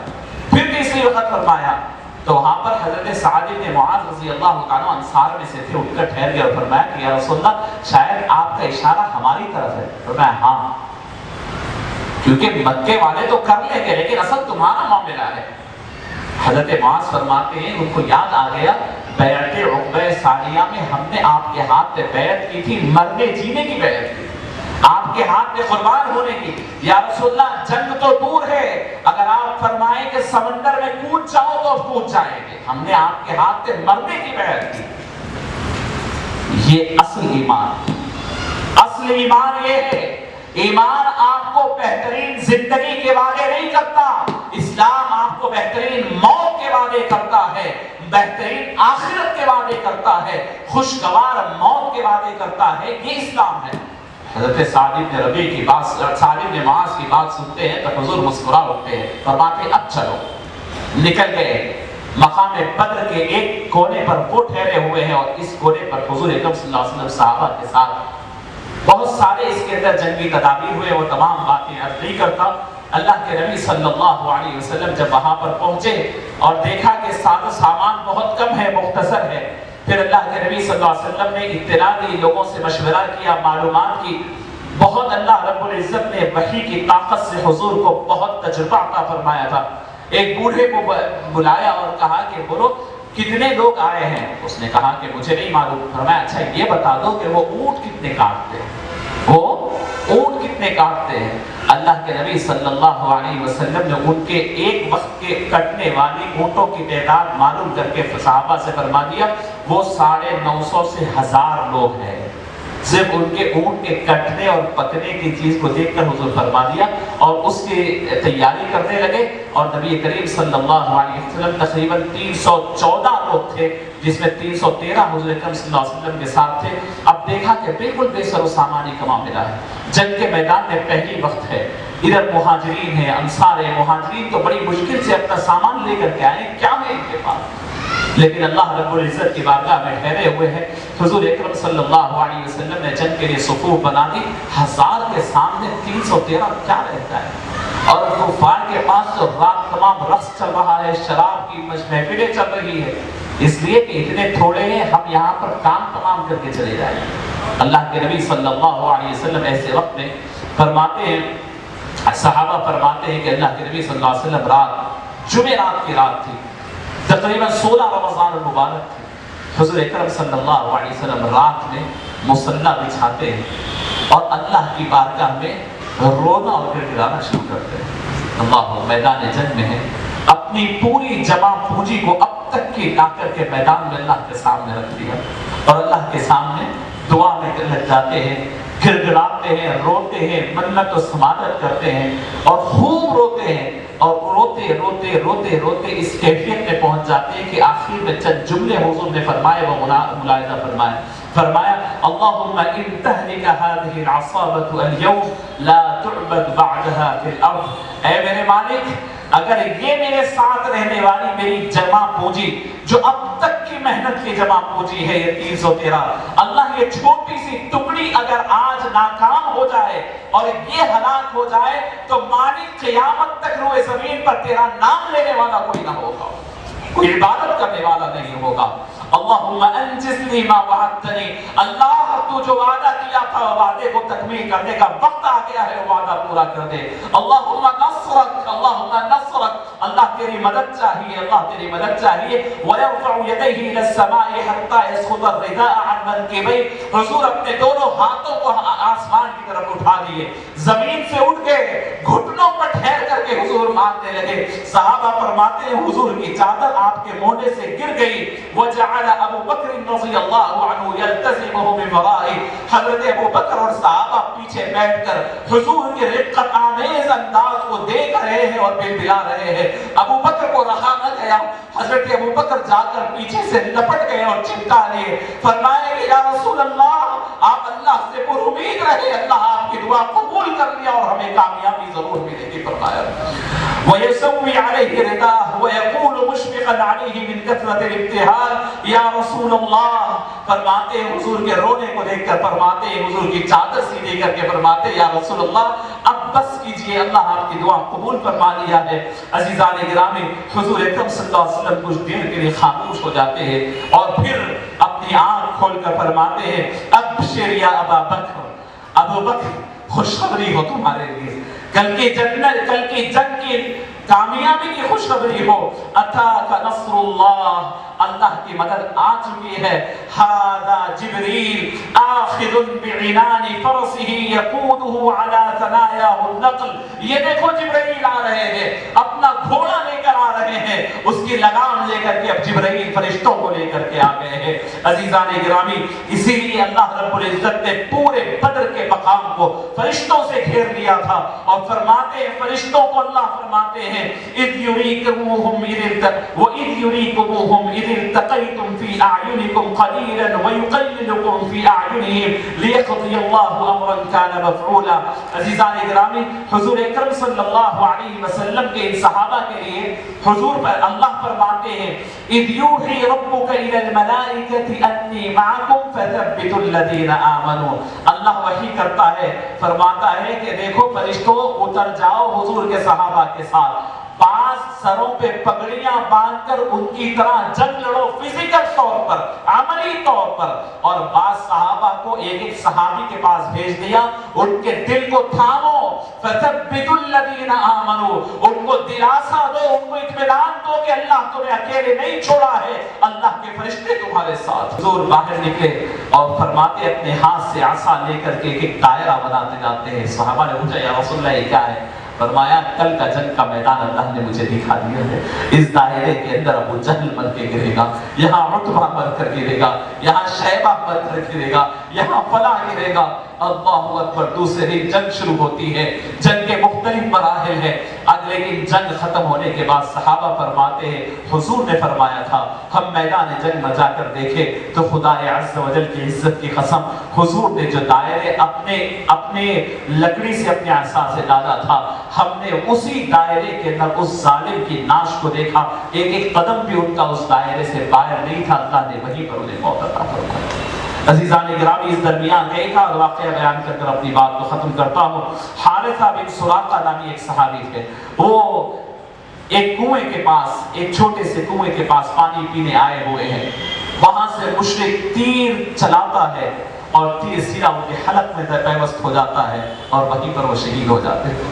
ان کی ماں بوڑھی، جب وہ واپس آئے مدینہ تو حضور کے پاس آ کر کے حضور کو پکڑ لیتی ہے، میری ماؤں سے درخواست ہے تم اپنے بچوں کی ہائی پرسنالٹی کو دیکھتے ہو، ان کے چہروں پہ خوشیوں کو دیکھتے ہو، حضور کی تربیت کی ماؤں کی سوچ دیکھو، وہ کیا دیکھتے تھے۔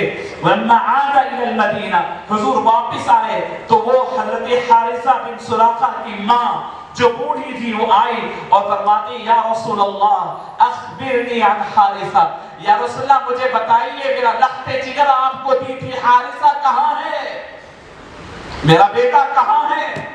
اور کیا کہتی ہے فَإِن كَانَ فِي الْجَنَّةِ صَبَرْتُ، اگر آپ یہ کہتے ہیں کہ میرا بچہ جنت میں ہے تو میں صبر کر لوں، وَإِلَّا فَلَيَرَئِنَّ اللَّهُ مَا أَصْنَعُ، نہیں تو پھر آپ دیکھیں گے کہ میں کیا کروں گی۔ اللہ اکبر، میری ماں سے درخواست کرتا ہوں کہ اپنے نوجوان بچوں کی بڑے بڑے کمپنیوں میں مستقبل دیکھتے ہو آپ نے کبھی اپنے بچوں کے جنت میں مقام بھی دیکھا ہے کہ نہیں؟ یہ حضور نے ماں کے دل میں یہ جذبہ پیدا کیا تھا کہ میرا بچہ رہے یا نہ رہے وہ جنت میں اس کا مقام بن جاتا ہے تو بس کافی ہے، یہ میرے لیے صبر کا مقام ہے۔ حضور فرماتی ہے تو حضور فرماتے ہیں فقال لها رسول اللہ صلی اللہ علیہ وسلم، حضور فرماتے ہیں انها جنان ثمان، اے بوڑھی ماں یاد رکھ کے 8 جنتیں ہیں اور تو تیرے بچے کا معاملہ سننا چاہتی ہے، وَإِنَّ ابْنَكَ أَصَابَ الْفِرْدَوْسَ الْأَعْلَى، اور تیرا بچہ تو فردوس اعلیٰ میں مقام پا لیا ہے۔ عزیزان گرامی، یہ قربانیاں تھی ماؤں کی۔ آخر میں ایک اور واقعہ سماعت کر لے، نبی کریم صلی اللہ علیہ وسلم کے صحابہ میں سے ایک صحابی آئے، حضرت عکاشہ بن محصن رضی اللہ تعالیٰ۔ عکاشہ بن محصن آئے، یا رسول اللہ حضور ٹھہرے ہوئے، حضور کے لیے ایک جگہ بنا دی گئی تھی، عریش کہتے ہیں، اس پہ بنا دی گئی تھی۔ وہ آ کر وہ کہتے کہ یا رسول اللہ لڑتے لڑتے بھی تلوار ٹوٹ گئی ہے، تھی ایک تلوار، اب تلوار نہیں ہے، میں کیسے لڑوں؟ میں آپ کو عرض کر رہا ہوں نبی سے محبت عقلی بنیاد پہ نہیں ہوتی ہے، جنونی بنیاد پر، محبت کی بنیاد پر، قلبی بنیاد پر ہوتی ہے۔ عکاشہ بن محصن حضور کے پاس آئے، فرمایا کہ آقا میرے پاس کی تلوار ٹوٹ گئی ہے۔ حضور اکرم صلی اللہ علیہ وسلم اپنے آزو بازو دیکھے، کھجور کا تنا تھا، وہاں سے دیکھ کر کے آپ یہاں پر بھی کھجور کے درخت دیکھے، ایک چھوٹا سا اس کی ایک ڈالی توڑے، اس کی ایک شاخ توڑتے ہیں، دیکھ کر فرماتے ہیں عکاشہ یہ لے جاؤ، اس سے لڑنا شروع کر دے۔ کہاں ہے ہم لوگ عقل کے دیوانے، عقل کے گھوڑے دوڑاتے ہیں، ہر جگہ دیکھتے ہیں کہ یہ ہوگا یا نہیں ہوگا، کیسا ہوگا۔ عکاشہ حضور کے عاشق تھے، حضور ہاتھ میں چھڑی دیتے ہیں اور ٹہنی لے کر فرماتے ہیں عکاشہ یہ تیری تلوار ہے۔ عکاشہ فرماتے ہیں کہ میری عقل کو میں کونے میں ڈالا اور کہا دل سے کہ تو جس نبی پہ ایمان لاتا ہے، آنکھ کہتی ہے یہ جھاڑ کی ٹہنی ہے، تلوار کا مقابلہ نہیں کر سکتی، دل کہتا ہے محمد کی دی ہوئی ڈالی ہے تلوار سے تیز ہے۔ عکاشہ لے کر کے ہلاتے ہیں، فرماتے ہیں کہ میری وہی لکڑی سے میں نے بدر کے میدان میں جنگ کیا، احد کے میدان میں جنگ کیا، میری پوری زندگی میں نے اسی ٹہنی سے جنگ کرتے رہا، یہاں تک کہ ابو بکر کی زندگی میں مسیلمہ کذاب کے ساتھ میں نے جنگ کیا، اس وقت تک یہ میرے پاس تلوار بنی ہوئی رہی اور سینکڑے لوگوں کا قتل میں نے اس کے ہاتھ سے کیا۔ فرمایا یہ حضور سے عشق اور محبت اس طریقے سے وارفتگی چاہیے۔